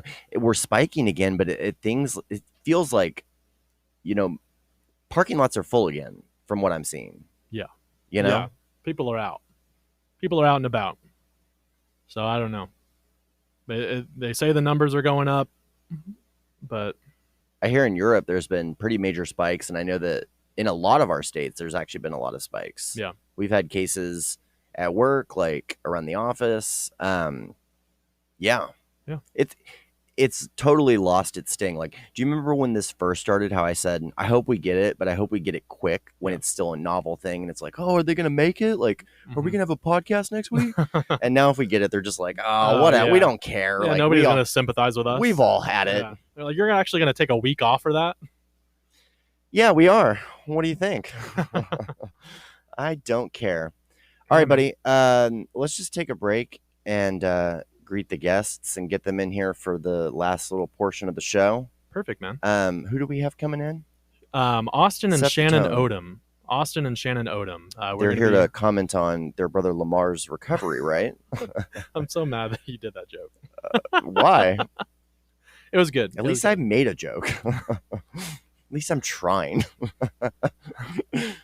All right, the Odoms are on the way. Yeah. No relation to Lamar. No. Okay. No, they're first of all, they're white. What does that have to do with anything, bro? Lamar's black. They could be related still. Okay, you're not wrong. Move on quickly. And we're canceled. All right, yeah, no, we'll get them on. You guys will learn more about them. Super happy to have them. They're great people. They're restaurateurs that you've known for how long? 2014-ish. Okay. Yeah. All right. Well, without further ado, we'll be bringing the guests in. Stay tuned. All right. So I'm here joined by Austin and Shannon Odom. They're great friends of mine, and we're just going to talk a little bit about, their process and how they've come to open up a lovely restaurant. And they just had their soft open this past weekend, and we just wanted to highlight them a little bit. And so, how are you guys doing? I'm doing good. Yeah? Yeah, doing great. Appreciate you guys having us here. Thanks you. Thanks for making the journey out. Where did you guys head from? Glenrose, so it's about an hour south-ish. All right. Of Dallas. Yeah, I know the old Glenrose. They do. Carson, do you ever go to the Promise? I have. They do They do that pageant out there. There's a golf course down there that my main guy is pretty fond of. So that's how I find myself in Glen Rose. Something about dinosaur bones too. Yes. Oh, Yeah? yeah. They got the Dinosaur Valley. That's like, man, my dad used to take me there as a kid. You know, You guys like, got to put the mic all the way up to your face. Can for you this hear it one. now? Yeah. Yeah. Lord. Yeah, that's where Dinosaur Valley. That's kind of like an old attraction state park, but they do have like the dinosaur tracks Yeah. and the history behind it. It's just kind of something that's cool and unique to Glen Rose. Yeah. All right. how often are Honestly, we though, out there? never been to Yeah. anything there. No? We just moved Mhm. there. Okay. We used to live in Dallas, actually. Yeah, and then I got pregnant. Okay. That's how it always then- goes. We're like, whoa, we You're gotta like, move This back. city is not home." for her. Yeah. Yeah. Yeah. Well, the crazy thing was actually, okay, so we have a corporate cafe an hour and a half, like south, I guess. Dallas? South-ish. I don't know. It's down there. So we had decided to move to Dallas, and we're like, oh, Uh-huh. we can do the commute. That's fine. We love Dallas. So we started doing it every day, and then I would drive like 8 months pregnant, Mm-hmm. an hour and a half to the cafe every day, Mhm. and then like at 5 o'clock, you leave and drive all the way back. Yeah. And then going through Dallas at that time, it takes like over 2 hours to get home. Sure. So we're Yeah. like, yeah, we gotta not live here It's a little anymore. crazy. It's a little crazy. It was. Yeah. How's it been? You guys being new parents? Oh, The fun. best. Yeah. Honestly, I'm not like telling everyone to go out and like just have children willy nilly, but if you're in the right position and you do, it's wonderful. It's Yeah. like the greatest thing that's ever happened to me, Yeah, it's great. and it is not easy. But typically, the best things how easy. Yeah. You Yeah. know what I mean? Are the best. It's awesome. Okay. Just no sleep, except Mhm. 2 days ago. She started sleeping through the night, so Oh, that yeah. is awesome. That's great for wonderful. both of Yeah, us. huge deal. Mhm. Like biggest deal of the year. So But before then, not getting much sleep. So that definitely makes Carson want to have a baby here pretty soon, right? But I have enough problems as it is. We were actually just talking about this before you Yeah, guys before you came guys stepped I was in. like, Brad was just on cloud 9 in pumpkin patches up to his butt and just loving life, like no worries. Just literally said, I'm curled up watching Netflix by 5 p.m. with my boo thing every Oh day. my God. And I was straight like, chilling. must be nice. We're at my office right now. Like I don't identify with this lifestyle at all. Yeah. So, True. but we made the comment like, what are you working on in life that stresses you out? That's big, Mhm. It's like a big endeavor. Mhm. And it Yeah. sounds like you guys have multiple ones going on. Oh yeah. Could you like back us up? Because I don't know the relationship here. Like, how did you guys meet? Like, Well, so Shannon went to CTA. okay, Uh-huh. okay, And her and Courtney have been great friends for many years. Yeah.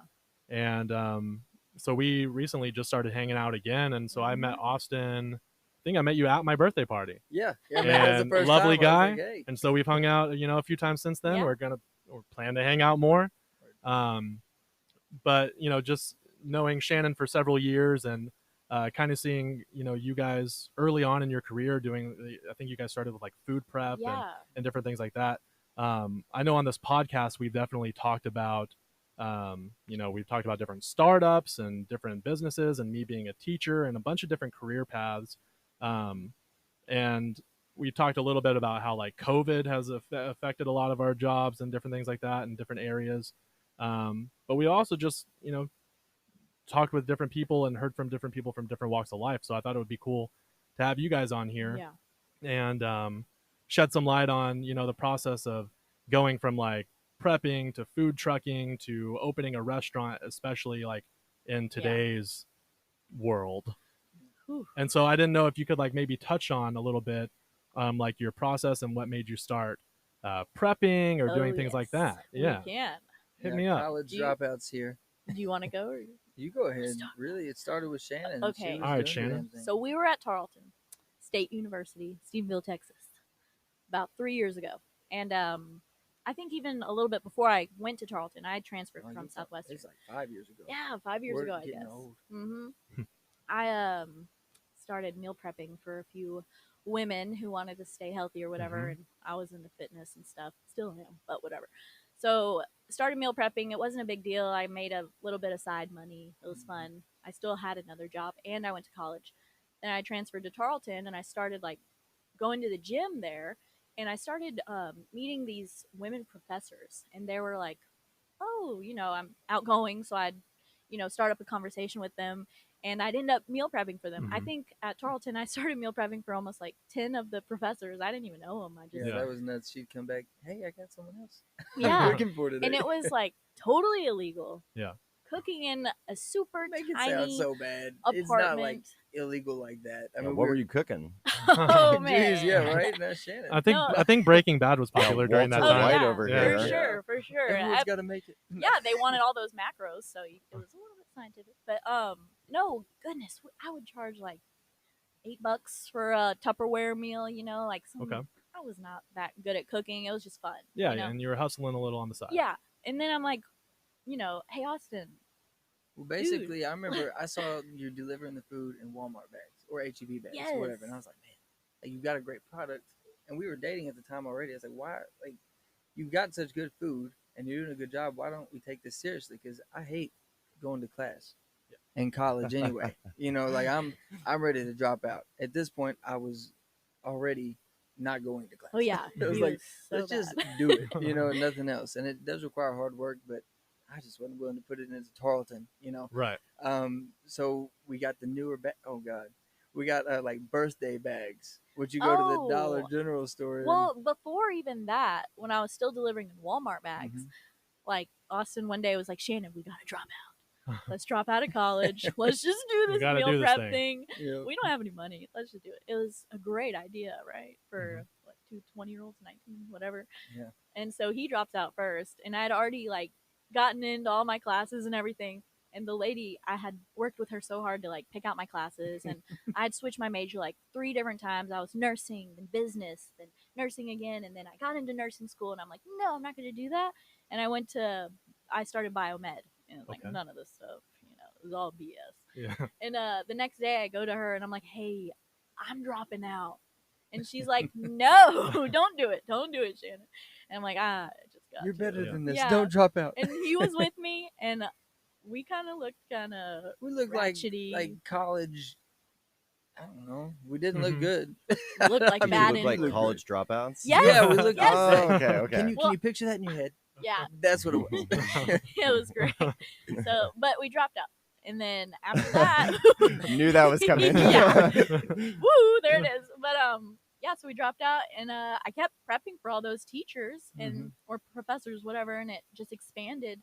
Expanded in the Cleveland area, started delivering more, started getting on Facebook. The biggest thing that I can say for our business from the jump has been social media. Yeah. Like the ability to Advertise influence and advertise your business in the way that you choose to, whether you cheaply. like Facebook market. If you know how to reach your audience, and you have to have a defined audience, I think that's what people miss all the time, is if you do not have a defined audience who you're trying to reach, you're just out there willy-nilly spending money on ads. It could be going to someone like you who you don't want meal prep, you don't care about, Don't or want my maybe you meals. do, but you know what I'm saying. Like, we had a target audience of women who were, you know, had a family, children. They were, you know, anywhere from 30 to 50 years old, because that's a typical, you know, not getting into anything super deep. It's 2020, I know. Yeah. You know, that was the typical mom that we were looking for, because those are the people who wanted the product. Yeah. So it's like Yeah. it's like some of these women maybe wanted to eat healthier food but didn't have the time, and Yes. so they'd be Absolutely. hitting up like fast food. Yeah. But now they Some of had them you were guys. lazy. You Yeah, know? some of them were Yeah, lazy. exactly. Some of them didn't have Yeah. kids. No, yeah, they're Yeah. just like Some of them were a housewife mom to a dog. Right. Yes. Bichon Frise. Let me tell you, those were the best clients. I know. You're probably like filtering for that. Yes, Like, filter. do they have a purebred dog? 300 filters? Yes. Yeah. But, So so you guys found success like on Facebook, and you found your target audience. and it was like a niche, because so there's meal prepping out there, but all those meal prepping companies, the big ones, you know, were nothing to brag Until about. recently, this is Until before recently. This all was- these new yeah. ones came out with. You're right. With all right, no, I'm just kidding. But these other ones, they're more for like bodybuilders, you know, bikini competitions, all that stuff. We were targeting people who were not into that. They just wanted to be healthy but Like, normal. just keep living. Yes. Just keep living Broccoli without sounds good. Taco Yeah. Bell, you What's know. quinoa? Throw it in Yeah, there. so it didn't need to be like people who were super intense about fitness and health or anything. No, Just no. wanted like maybe an easier, healthier lifestyle. Yes. Yeah. And that was late 2016, early 2017. Yeah. And so now there's all types of companies. They're doing great, like fantastic jobs at it. and so the market space kind of filled up with that quickly.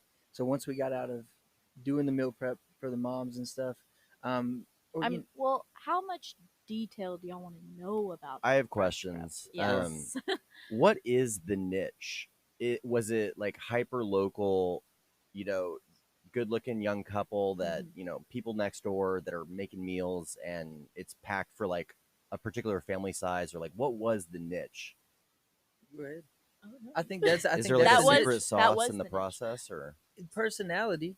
People Tons- buy into the yeah, people, wow. not the product. Like we look back on these videos on Mhm. Facebook and whoa, Mhm. we're Okay, like delete So in order for them to get to know you guys a little better, you would take video of ourselves. Okay. And really talking to customers, and we Mhm. knew we couldn't look like a big business because we weren't a big business. Like Yeah. that would just look ridiculous. Well, it and- looks like a false narrative. Yes. You don't want to lie.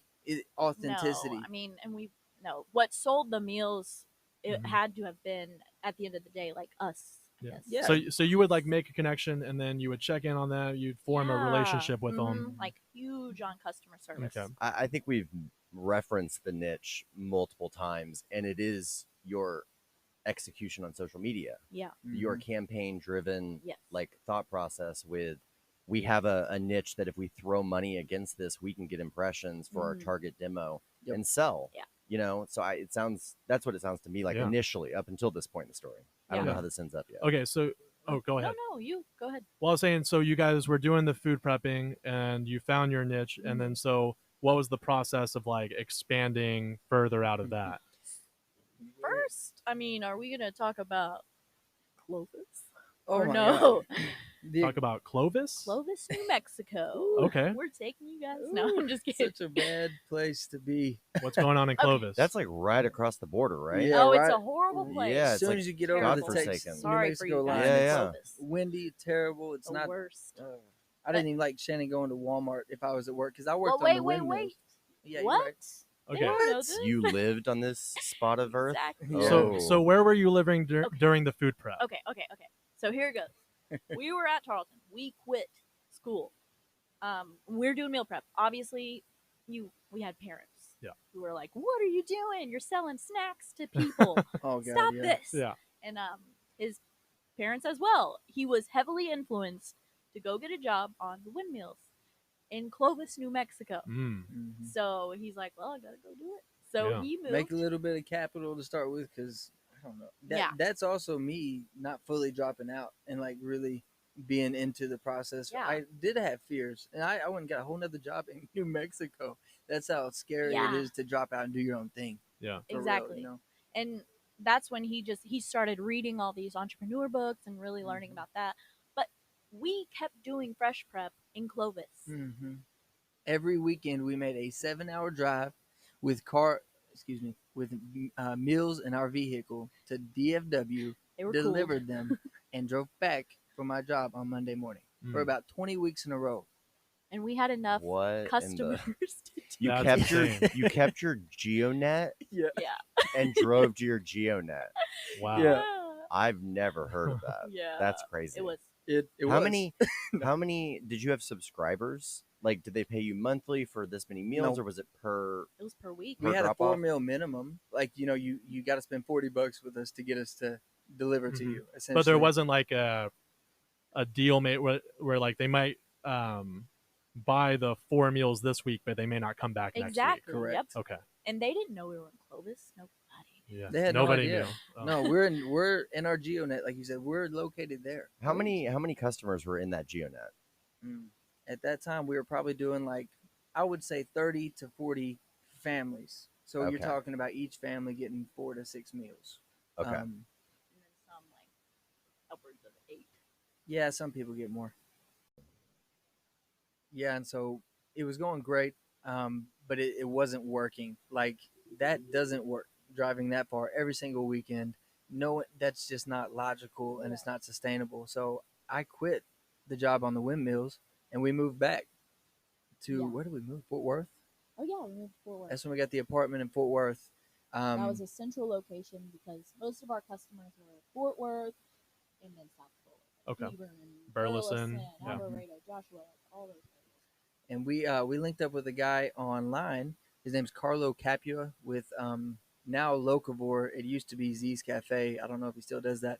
Anyways, he rented out his kitchen to us. It was like the first deal that we ever saw that we could rent a commercial kitchen. Everything was taken care of. We just, pay the hourly. We have our insurance, and we can sell meals out of a real kitchen. You know? Yeah. We were learning all Upgrade. of this. We didn't know anything about Knew business. nothing. All we knew was prepping food and here's your food. Like, Right. Austin kind of molded it into more of a, we should get a commercial kitchen, and maybe we should have insurance just Yeah. in case. Yeah, smart. Yeah. Yeah. Well, it's all the books. Honestly, if you want to learn more about entrepreneurship, everyone says to read books. That is all I did. Yeah, Yeah. I mean, That's we talk a lot about that on this podcast. Yeah, Brad likes to ask me which ones I'm reading. Nice. Yeah. So Like, the- you get inspired and then inspire me. Yes. Yeah. Word. so rattle off your top 3. Which are the ones that you really put into Number one practice? would be 4 Hour Work Week by Tim Ferriss. And that's All right. like a pretty generic one, but that's what got me started. So I can never not put that at the top. After I read that, it was on fire. Then there's another one called, oh, geez. We just got a cookbook that I really love. It's the one that Chef Molly gave us. I need to look what they're called and then find them. Because it's going to be hard to tell you. Yeah. Read We can circle random back to it. books. Okay. Yeah. Now. But basically, we get back to Fort Worth and we're doing our thing there. The kitchen rental is going great, but now we have overhead that we never had before, and so when you have to start paying overhead, it's like, oh God, there's a whole nother cost of business that we didn't even understand. Mhm. So we started like losing money on these Yeah. meals because we're only Mhm. charging $8. And Yeah. then we got so much business that we're like, oh my gosh, we can't cook all these meals by ourselves. Mhm. So we had to hire another employee. How did Mhm. we hire someone? What did Put she an do? ad on Facebook or something. Oh, okay. And that was when we got Yeah, Maria, and she was wonderful. Solid. One of the best employees we ever had. Amazing. So, Just- so Maria, you come back. guys are able to get this workspace, and so you're having to pay for that. So you're losing money on that, even though you have a lot of customers. But then you're also having to hire somebody on top of that, and then Yep. pay them. Yep. Okay, so then You're It's almost like they shouldn't have to pay federal income tax, Brad. Right. Heck yeah. I know. Let's not talk about It's almost like they gave Maria a job and also, coughed into the Facebook coffers and hmm benefited their local economy around them. wow. So keep on him. He's a part of the educational institution state that you both Mhm. dropped out of Oh, to become yes. job creators. Yes. Brad's just training the next generation of job creators. Heck Uh-huh. yeah. He Plays a like- very pivotal He likes role. he likes to downplay my career. Not at all. Not at all. Uh huh. I like to downplay your democratic tendencies where you're like, why didn't you pay tax? Not your role. Dude, I'm just okay. Go. Listeners know listeners know my stance on that. Anyway, Taxes we can move are on. important. Let's change Going. this up, guys. No, I'm just kidding. yeah, But- you guys question us. Yes. Oh, yeah. So you're a Democrat. Yeah. No, I'm kidding. That's a conversation for 2020. Yeah. You go ahead. Oh, All right, No, so you guys are paying for this workspace. You hire a new person. What yeah. happens next? We start to like hone in on types of food we're serving. The Okay. keto diet was huge, and like 2 Mhm. years ago, Yeah, keto diet. huge. Mhm. And we got on the keto diet, and we were Okay. like so for it, and that really made Fresh Prep just go from like to like whoa, this is good. When Yeah. the owners are doing what they're serving and like consistently showing that, on social media and whatnot, it's easy to buy into it because, mind you, at this time we were working 3 days a week. Mhm. So it was only Friday, Saturday, Sunday. Sunday delivery day, maybe overlap into Monday if we Yeah. didn't get to some because we delivered everything too. Oh yeah, we didn't tell you guys this, but what really helped us with becoming more professional was buying our delivery van Oh, and okay. wrapping it with the Fresh Prep logo and everything like that. Yeah. Yeah. That was a big Visual. Visual, Like yeah. visual when we And then pulled so you guys are cooking all this food and everything, and then you are going out and delivering it yourselves Yes. Mhm. with the new logo. just the fact Yeah. of delivering in a car, versus showing up in a van with the big pink and Mhm. blue Yeah. logo we got that It was does like, a lot. Yeah, it's presentation. good investment. Presentation helps. Yeah. Yeah. yeah, and it's easier to charge a higher price, Mhm. that can pay for your employees, can pay for the overhead, can pay all the stuff that needs to be paid for. Yeah. Yeah, it's no longer like Austin and Shannon's home cooking. This is No. like legitimate. Fresh Prep. Right. Yeah. Until we screwed it up. You screwed it up. Actually, yes. Mm-hmm. We Okay. started screwing it up. Go ahead. You tell me. It's brand identity. Yeah. We changed. We got a gym. It's great people. Nothing Great wrong with the people, but we bought into they what they wanted, which was a specific type of meal. It was more geared towards the gym. Now they did provide a lot of business, and so that's why we leaned towards doing something like that.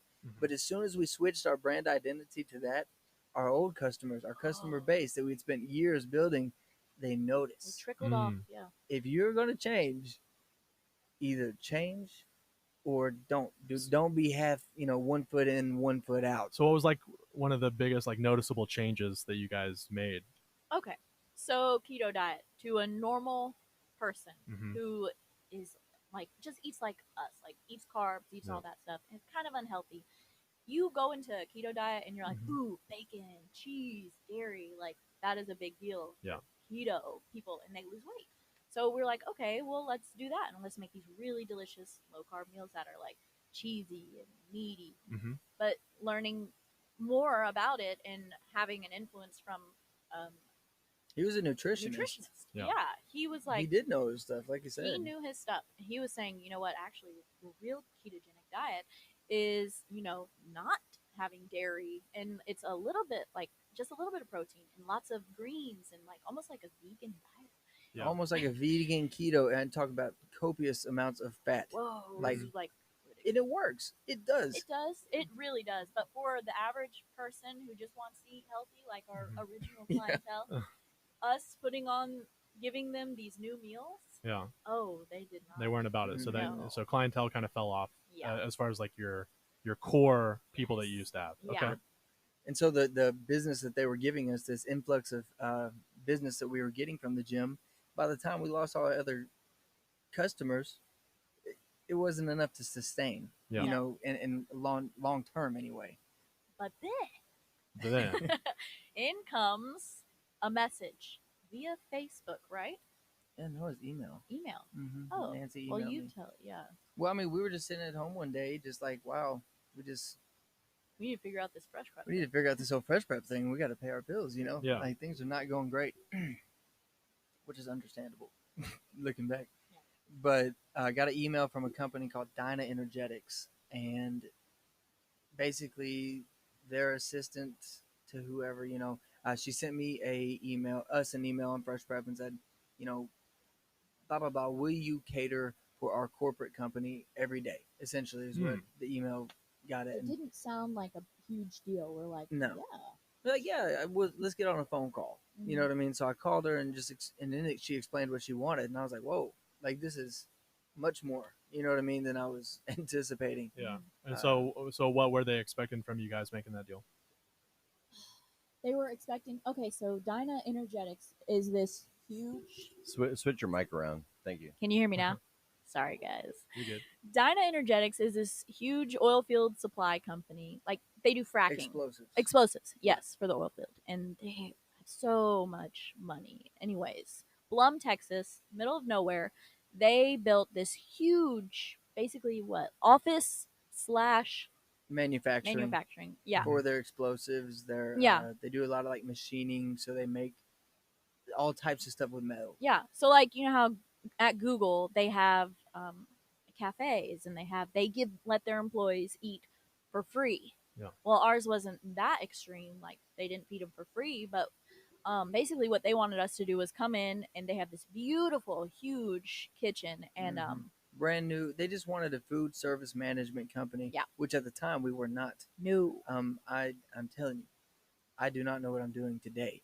I knew much less then. Yeah. Like I'm telling you, you don't got to know what you're doing. As long as sometimes you just got to commit and then figure it out. Our Yeah, customers, figure it out as you go. yeah, they went from That's being what I do whenever I'm in the classroom teaching.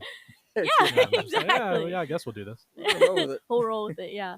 Yeah, we went from serving just regular customers to a corporate business. Okay. Or corporate setting, yeah, and Yeah. they take things much more seriously. Like we had a lengthy contract. Then I got our attorney's fees after she wrote that, and I was like, oh, we got to make some money. Did your menus change after this as well, like going from the gym to this?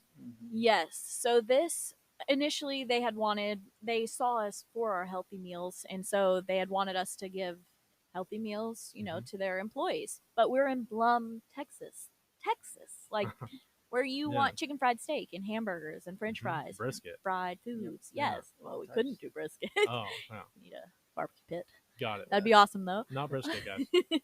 They would have loved it.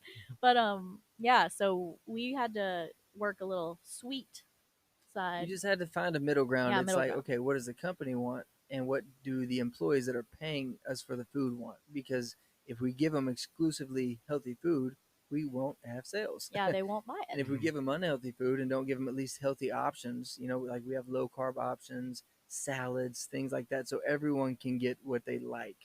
Yeah. In the beginning, we had issues with that, though, finding the sweet spot for, what they wanted to have the highest sales. Mhm. At the end of the day, it's a business.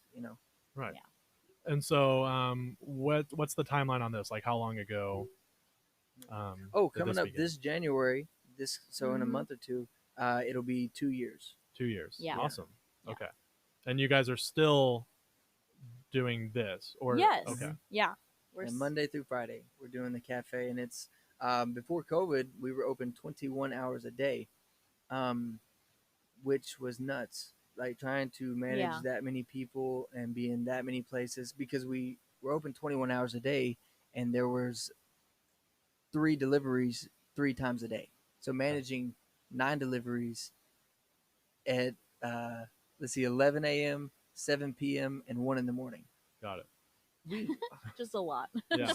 terrible. A lot of food. hmm COVID was awesome for that. And so you guys are like, so whenever you're doing business for this company, how many people do you have helping you out for this? Oh, so our employees, we went from having what, like 8? At one point, including Shannon and I, we had 8 all day. So it was like 8 people working in the kitchen, and that's the 21 hour. We're open all the time. Now we have you 3 what's this? plus us 2. So we got 5 people in the Yeah. kitchen. Got it. Mhm. So you guys cut down a little bit. Yeah. We had to. Just It was COVID. They let go of Oil. almost 60-70% of their workforce. Mhm. So that cut into our sales 60 or 70%. Yeah. So that was really, really hard, having to let people go. We actually got one of them back, Serena. She's working with us again. Mhm. We had to let her go initially, but as soon as things picked up enough, called her right back and Nice. got her Yeah. back with us. Awesome. Okay, so is there anything else in between, like working for that company and then opening your own spot? So Like, how do you get from here to there? Okay, so At like the same time. Yeah. Dinah. Oh, okay, yeah. Well, let's see. Dinah, let's just describe it as catering. Okay. Okay, you're not plating everybody's dish. Mhm. You're not. Here's your food, sir. Right. It's, it's better than a cafeteria because we make everything from scratch, but Mhm. really it's like a Yeah. glorified cafeteria. Mhm. So and Cafe. yeah, cafe. Yeah. We've gotten really into food, and throughout all of this, like I'd hope extremely, so. yeah, into food, yeah. And at home, we just started cooking just all this stuff and experimenting with all of this type of food. And then, well, what was it? Oh yeah, so I entered this thing on Twitter. Okay. Gordon Ramsay had put out something about a contest or whatever. Enter your food pictures, and I really didn't know what it was, but we were actually on delivery with FreshPrep because it was right before Dinah actually. Okay. And I'm like, I was sitting in the car actually waiting for Austin, who was delivering the food, and I'm like, oh, I'll just post my cool pictures real quick. Yeah. And so I just posted like a bunch of pictures onto Twitter, and tons of other people had posted, their pictures too, and they all looked great. I'm like, there's no way I'm gonna get anyone to talk to me, or I don't even know what this is for. And then all of a sudden, like that night, I get a message from this lady, Danielle Labrizio or something, like that, yeah. from Good Morning America, and she's just like, "Hey Shannon, love your pictures. Interested in doing an interview over phone call, if you're up for that." And I was like, "Oh my gosh, what?" Yeah. And so I give her my phone number, and she calls me, and I have this like 5-minute long conversation talking to her, telling her about FreshPrep, talking to her about food and all that great stuff. And she's like, "Well, we've chosen you to be on Good Morning America with Gordon Ramsay, and it's going to be like this competition or whatever." It was for his new healthy cookbook, so again, around healthy food. And I was like, what? Yeah. That doesn't happen. Right. This is so weird. And so we were super excited for that. Literally, wow, those people in the TV industry, they work fast. They Yeah. were like, they flew me out to New York, like what, the next week? That happened on like a Thursday, hmm and we went the following Monday. Oh yeah. Like Nice. it was back Yeah, to it back. was quick. Yeah. So they flew me out. Austin came, of course, because I mean he had taken the pictures, Yeah. and we both made the food. But they flew me out there. I got picked up by this guy, like in this beautiful car. I don't know. It was just really cool. They put me They in a really hotel. did it right Wow. when yeah. you got there. Like they took good care. I felt Mhm. like a princess. Yeah.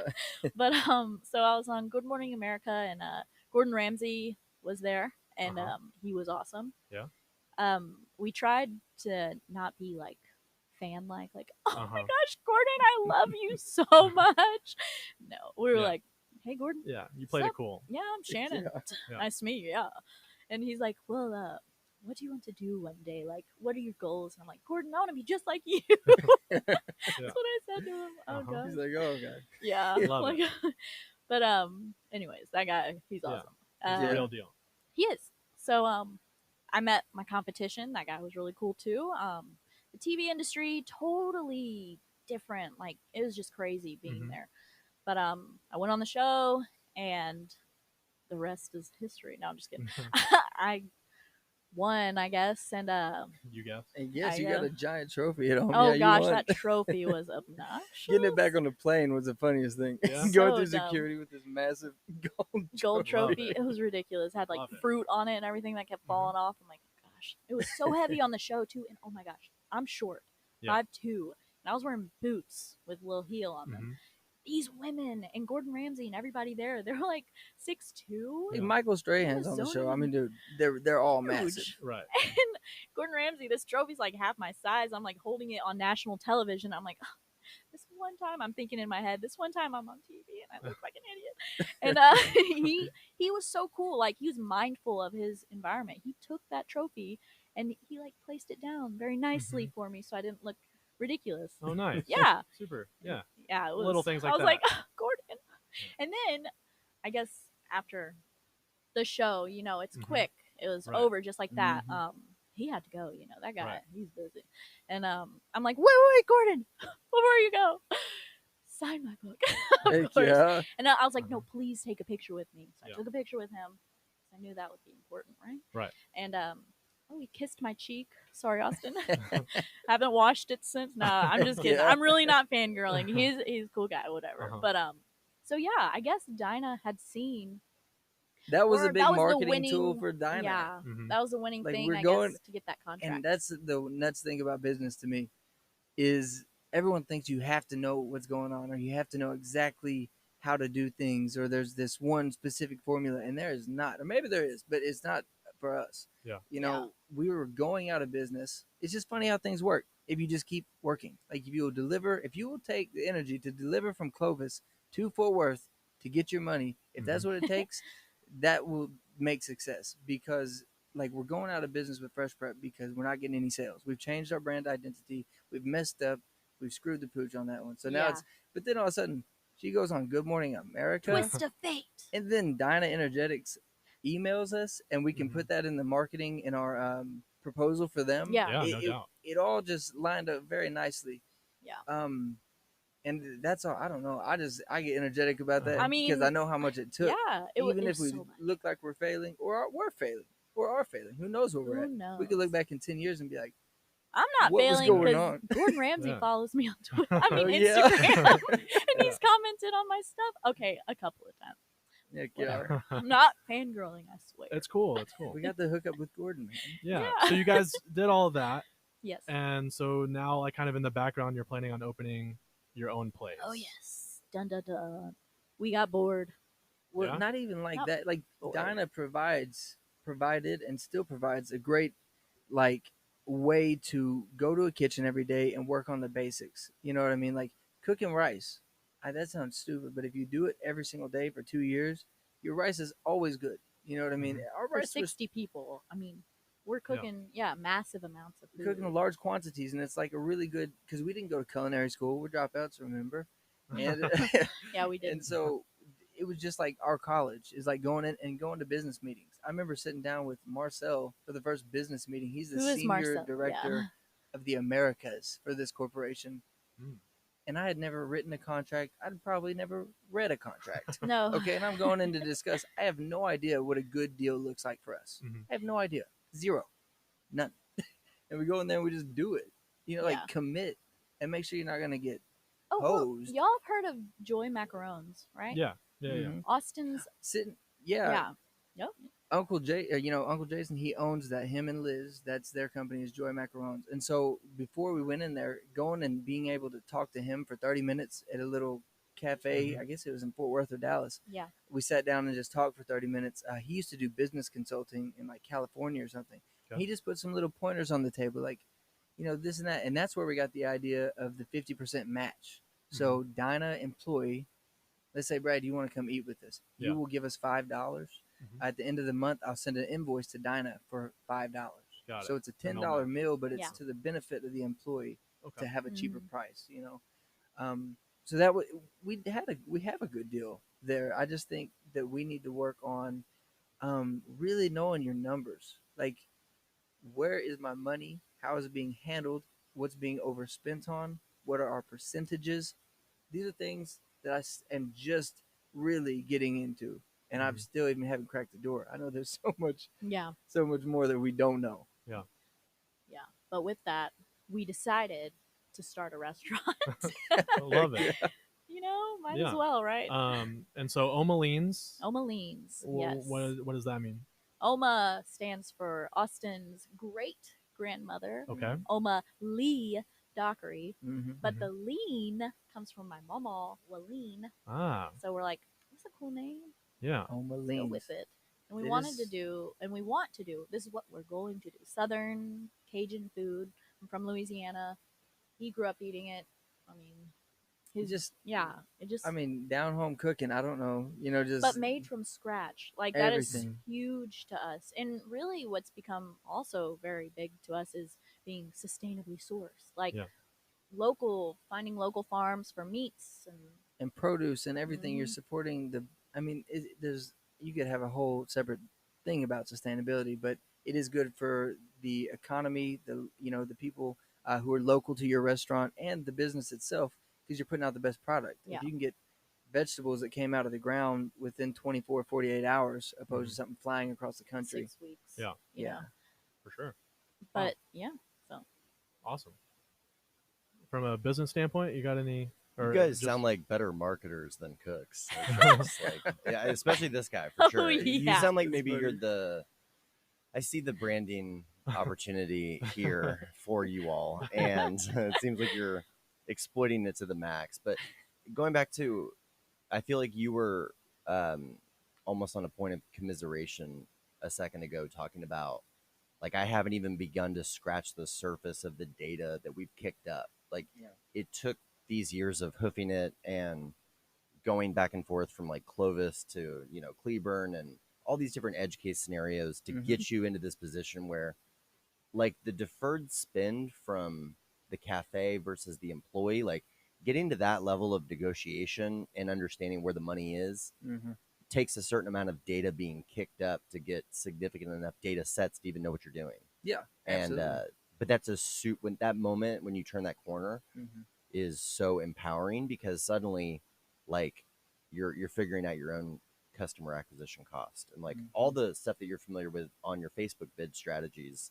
Yeah. like where for each dollar I put in, I get $2 out. When you can get things, I have some book recommendations for you, because you're basically running subscription businesses with some of this stuff, at least with the FreshPrep stuff. So FreshPrep is no more. Yeah, The we original stopped meal the prep. meal prep Yeah. just because, oh my gosh. We switched just- brand identities Yeah. again.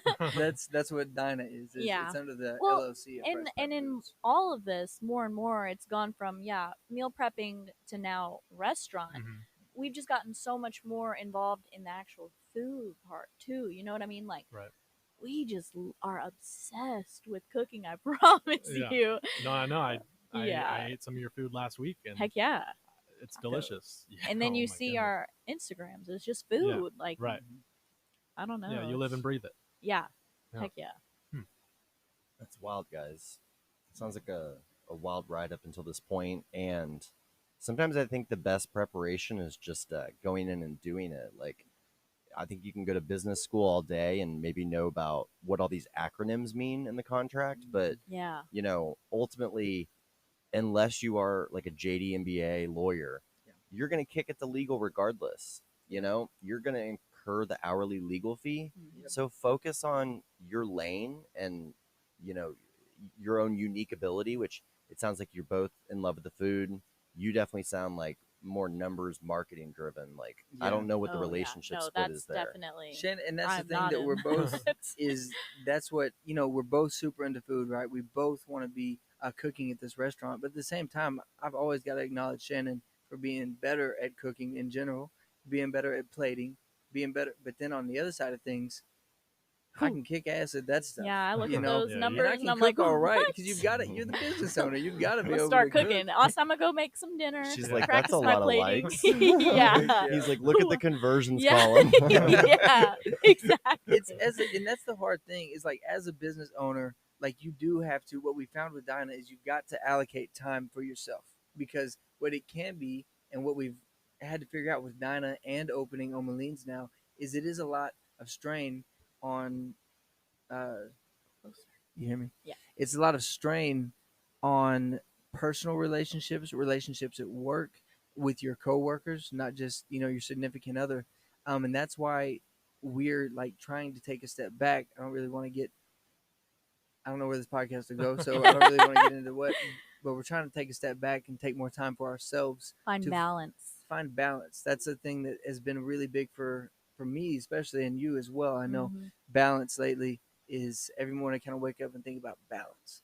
Like, what can I do to just even my day out, or my mind, or whatever it is at that point. Because if you get into food and marketing and looking at the likes and all this stuff over and over, it can just become consuming. Yeah. Absolutely, and that's not really life. What was that No, quote? we think.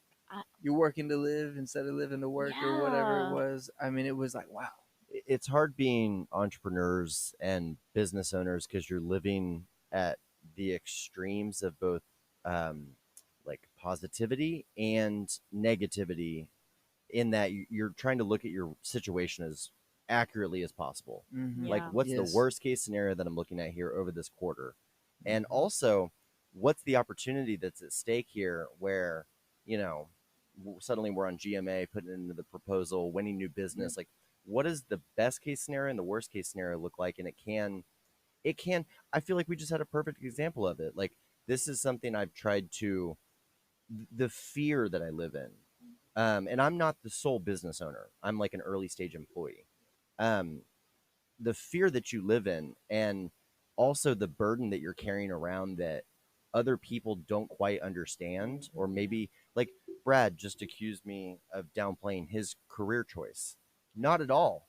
What Brad has in excess compared to me is balance. Yeah. Brad has a much more balanced, happy life in this moment. I'm working every day to have a much more happy life than you in the future, Brad. I'm sure you'll get there, buddy.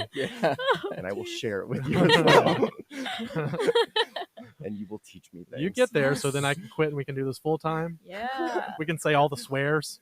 All the swears. Teacher life. No, but that's a real thing. Like, I'm offended that you said that, because I don't think we have very different career paths in terms of the balance and the focus. And one of the things that we were talking about before you guys came in was a Matthew McConaughey interview on Joe Rogan, where he talks about when he's reviewing the trend lines of his happiest times in life. Yeah. He was daily documentation, like daily journaling, daily intention setting, and time for me. Like, before when you wake up in the morning, before you reach for the phone and go through your email thread, check the likes. How did last night's campaign do? How many conversions do we have? Yeah. You have to plant your feet on the ground and say, this is about us. Like, we are ourselves first. Like, you see out of both of your own two eyeballs, respectively. And then you have your unit as a couple. Exactly. Like, you have these Maslow's hierarchy layers that are most needed to be protected. And they're hard to be defined. They're You know all what I mean? overlapping. Yes, Yeah. there's no That's how you set it up. That's how anybody can set it up. Yep. That's how Mark Zuckerberg set it up when he set up Facebook Mhm. to equip a whole generation of entrepreneurs to be able to geonet things. And we're always mad at him. Yeah. So Yeah. there's layers to these conversations. So That's true. really true though. So what are you getting out of doing with the bed. balance? With the balance, I think what I've done, like I said, I can't get into everything we're doing, but in the future, we're going to be working towards that, 3-day work week again. Because, like I said, not to get too much into numbers here, but I'd like being totally honest and transparent. So if anyone hears this, maybe it'll make a difference, or they'll at least understand. Yeah. Talking about this is for us. Like you wake up, this is for us. This is for us. This is for us, right? But at the same time, we're not treating it like it's for us. Yeah. Like we're going to work and we're working insane hours. Like last year, we did over $500,000 in revenue. Okay. You know what we took home? Probably 50, 60. So you're doing good. no. Together. Like we're talking about. Yeah. Right. But what I'm saying is to put in the 21-hour days. Like Yeah, if I for was sure. if I was a chef or whatever my role is in our business, if I was getting paid to do that Multiple by another hats. company, you'd have benefits, you'd have insane hours, you'd have some type of salary, some type of PTO. Those are the things that while we do every morning, wake up and say, hey, just hustle one more day, just hustle one more week, hustle one more month. Something will come. To find that balance, you've really got to decide what it is that is important to you and just roll with it. Mhm. Like, not to say you can't hustle at Oma Leen's 3 days a week if Oh, we no. didn't have Dinah, or vice Yeah. versa. But I just prefer time. Well, it's also, it hurts your body, the Mhm. kitchen life. It is not for Physically demanding. gentle bodies. Like, Yeah. Mm-mm. oh my gosh, you were constantly moving. You're on your feet we were on our feet for like 16 hours a day, using our Mhm. hands. I'm 9 months pregnant before I Dude, literally Shannon is a worked. boss, by the way. Yeah. I worked 3 days before I had Violet. I was picking up huge pots of like Yeah. beans and stuff like that, and I am small, Taxing. and I had a Mhm. huge belly. Yeah, it's just mentally taxing and physically, because mentally, like as a chef, you're like, okay, Mhm. what's next? You got to think of this and this and this, Mhm. and everything's like organized and in line in your head, like. Yeah. And then as well as running the back end, the business. It's all the same except for the physically So demanding much. part. It's just we've proven to ourselves for 5 years, I will drive from Clovis. I will get up. I will go cook breakfast by myself. I will do all the stuff by myself. We've proven to ourselves that we'll do the work. Now it's at this point, the next jump. what like, is the next mental jump? Yeah. What's for And it's- us? Yeah. the you know. restaurant? is Love what it that. is, Yeah. Love that. And so Oma Leen's. Going back to what you said about like payment, like we build this much, this was revenue, this was take home. I've been right there where I'm like, man, I've worked like ungodly amounts of hours, and I don't feel like I've seen the same types of commission checks that somebody at a non-equity bearing position would have experienced. And so I was griping to my mom the other day and just saying like, man, I've been hustling out here for a minute and don't feel like I've had my big walk away grand slam moment. Yep. And she said, she always tells me, she's like, honey, you've been getting paid. You've just been taking deferred payment. You've Mhm. been laying up value for the Mhm. future. And I think that's exactly what you're doing with, the fact that you have a business that did a gross revenue of $500,000. Yeah. That's crazy. It That's is a nuts. huge thing. That's a big deal. And Yeah. that's what we have this conversation more often than you'd think. Like we'll sit down and talk like we are doing good. Like we are doing good. We have a corporate contract. What? Like, what? What? We're 24. 24, we got it when we were 22, and I didn't even know we were doing reading the contract. And then we're doing that much, but because of, and I take responsibility when I make mistakes or anything, because of my failure to take care of the numbers more so and really be in depth about percentages and numbers and this and that. That's why we took home 50. It has nothing to do with could we take home more or this or that. And then also the passion and the drive in a corporate setting can be stifling Yeah. to me. Mhm. Anyways, it's In the actual food realm. because you can only do so much on $10. Like we can make the best scratch made food. We can show up every day, but for $10 on a plate, There, like we probably Food cooked. is expensive. I mean, we Yeah. probably cooked 200 different dishes. It's not like we Yeah. haven't done it. Mhm. It's just, Mhm. you know, Gordon Ramsay feels like the same ill-prepared, uneducated child that one of you feels like going into the boardroom, like 100%, and probably does to this day. Probably pinches Yeah. himself, like, man, I'm on TV, like I'm such an a-hole, you know. Yeah. I made True. millions like throwing people's food across the room, you know. And True really, that. he's like a lovely guy behind Yeah. closed doors. Absolutely. So I think the next time that you meet him, like you're passing him a term sheet. You know, you are partners. When he asks you, like, what are you planning for the future? Not to be him, Yeah, like exactly. to be something that he funds in part. You know, like Mhm. you're already at that Yeah. stage. You're gonna ask him for that autograph on the contract. Hell Yeah. yeah. instead of Right there at the Gordon, bottom, yeah. man. If you'll just lay it Yeah. down. yes. Yeah. I like So that. where can we find this restaurant? Okay, it's in Walnut Springs, Texas. It's going to be 4147 3rd Street, Walnut Springs, Texas. The best way to connect is to go on Facebook. Oma Leens, that's OMA space LEEN''S. Real simple. It'll tell you everything you need to know. We're gonna we really, really encourage reservations because if you come from Fort Worth or Dallas, and it's a small dining room, we have 30 seats. Like it is supposed to be small. Yeah, for a and- reason. Yeah. Yes. And so if you drive that far and I tell you that we don't have seats, you're gonna hate me and I'm gonna feel stupid for not being able to serve a customer who just came that far. So just keep that in mind. Our phone number is 817-526-4443. You can always reserve by texting because not everyone wants to get on the phone nowadays. Just send a text. I put it immediately in the reservation system. Yeah. That's awesome. Friday, Saturday nights only.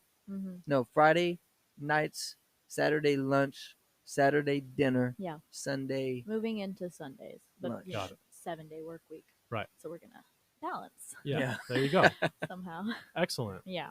If all goes well, you set this up, you spend some time there, and then you hire a staff to replicate yourselves there. And there's Oma Leen's number 2, and you know, a new prep company and a new licensing agreement with Gordon Ramsay, and like Yeah. you know, your jobs are to do the thing that you don't know can be done, and then to hire against that and replace yourself and continue creating. I agree. Yes. Not like for me personally, Yeah. Oma Leens being such a name that means something to both Shannon and I don't ever see us expanding on this in particular. I think a lot of chefs, like I worked at Homewood under Chef Matt McAllister, and he had like 3 restaurants before, and I kind of I'd never asked him. I was way too, like, I don't know. I wouldn't do it. I was too afraid. But I asked Chef Carey and them, I said, hey, like, why, and basically it's just time. Like there's a time that you've proved your point. You've done your thing with this restaurant or this space or this business. Time to expand. Expand. Go create something else. Mhm. Go Different concepts. Yeah. different Food, concept, yeah. different menus, different Yeah, and you wouldn't thoughts. need to replicate Oma Leen. You could create a new space, maybe have a different menu and Yeah. everything, but still use the same model, you know, the same values. Exactly. Mhm. Yeah. value driven. Mhm. I think values can change. But Because as entrepreneurs, we are torn yeah. because we love cooking so much too. Like it's like, well, we could go this route, have one restaurant and no fresh prep and just cook, and that's our life. And yeah, we won't make that much money, but we love food. But then we think of our entrepreneur spirits, and we're Yeah. like, man, we could really just keep growing this and see where it goes. And Well, I we're just heard the torn. quote the other day.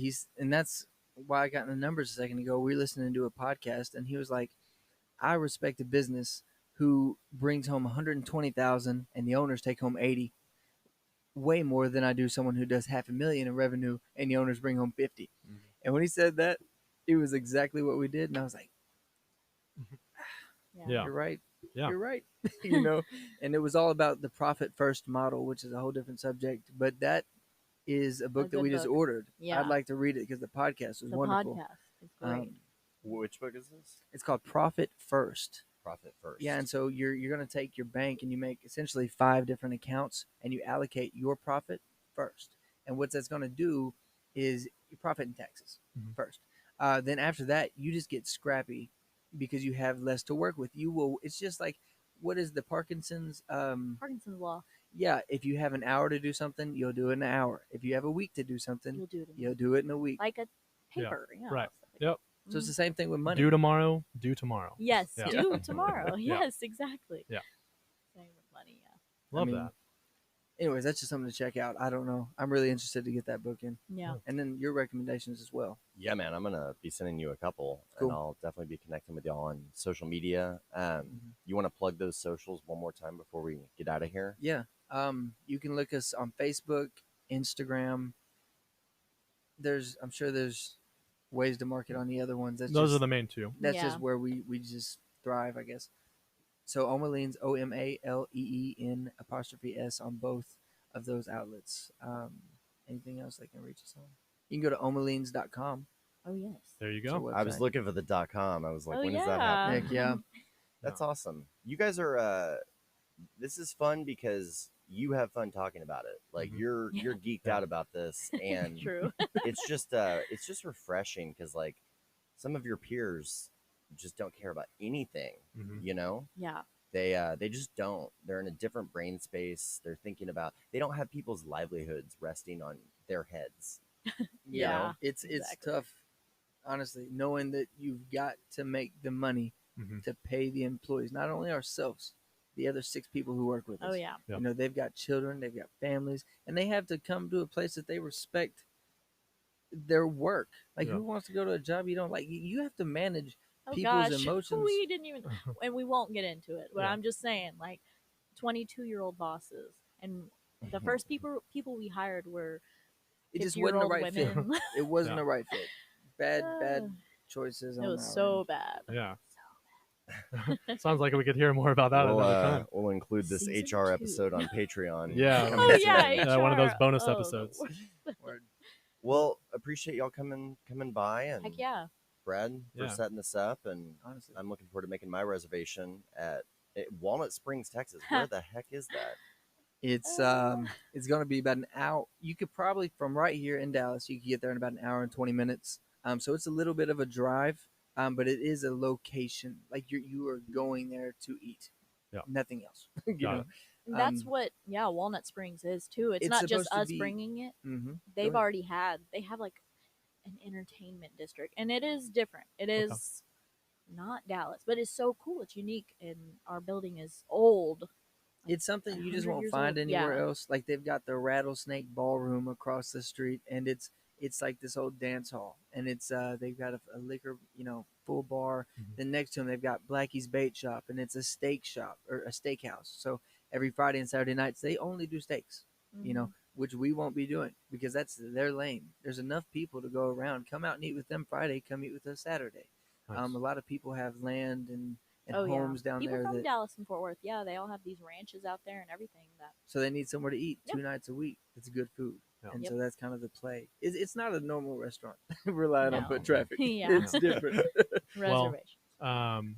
I just want to thank you guys for coming on and sharing your experience with us. For and sure. super happy about you guys opening this restaurant. I can speak from experience as far as like eating your food, and Yeah. it's amazing. I highly recommend it. It has my stamp of approval, Thank you. and you guys mean a lot to me, and it was great having you guys on. Yeah, thank Oh, you man, so appreciate it. much. Yeah, thanks for having us. That was This is nice. cool. Mhm. Absolutely. Well, Mr. Brad, All right, another guys. week. Yeah, and shout out to all the listeners. We appreciate you guys very Yeah, much. Tots, we did it again. Another week. Another week, man. What are you gonna do about us? Yeah. We will catch you up next week. Later.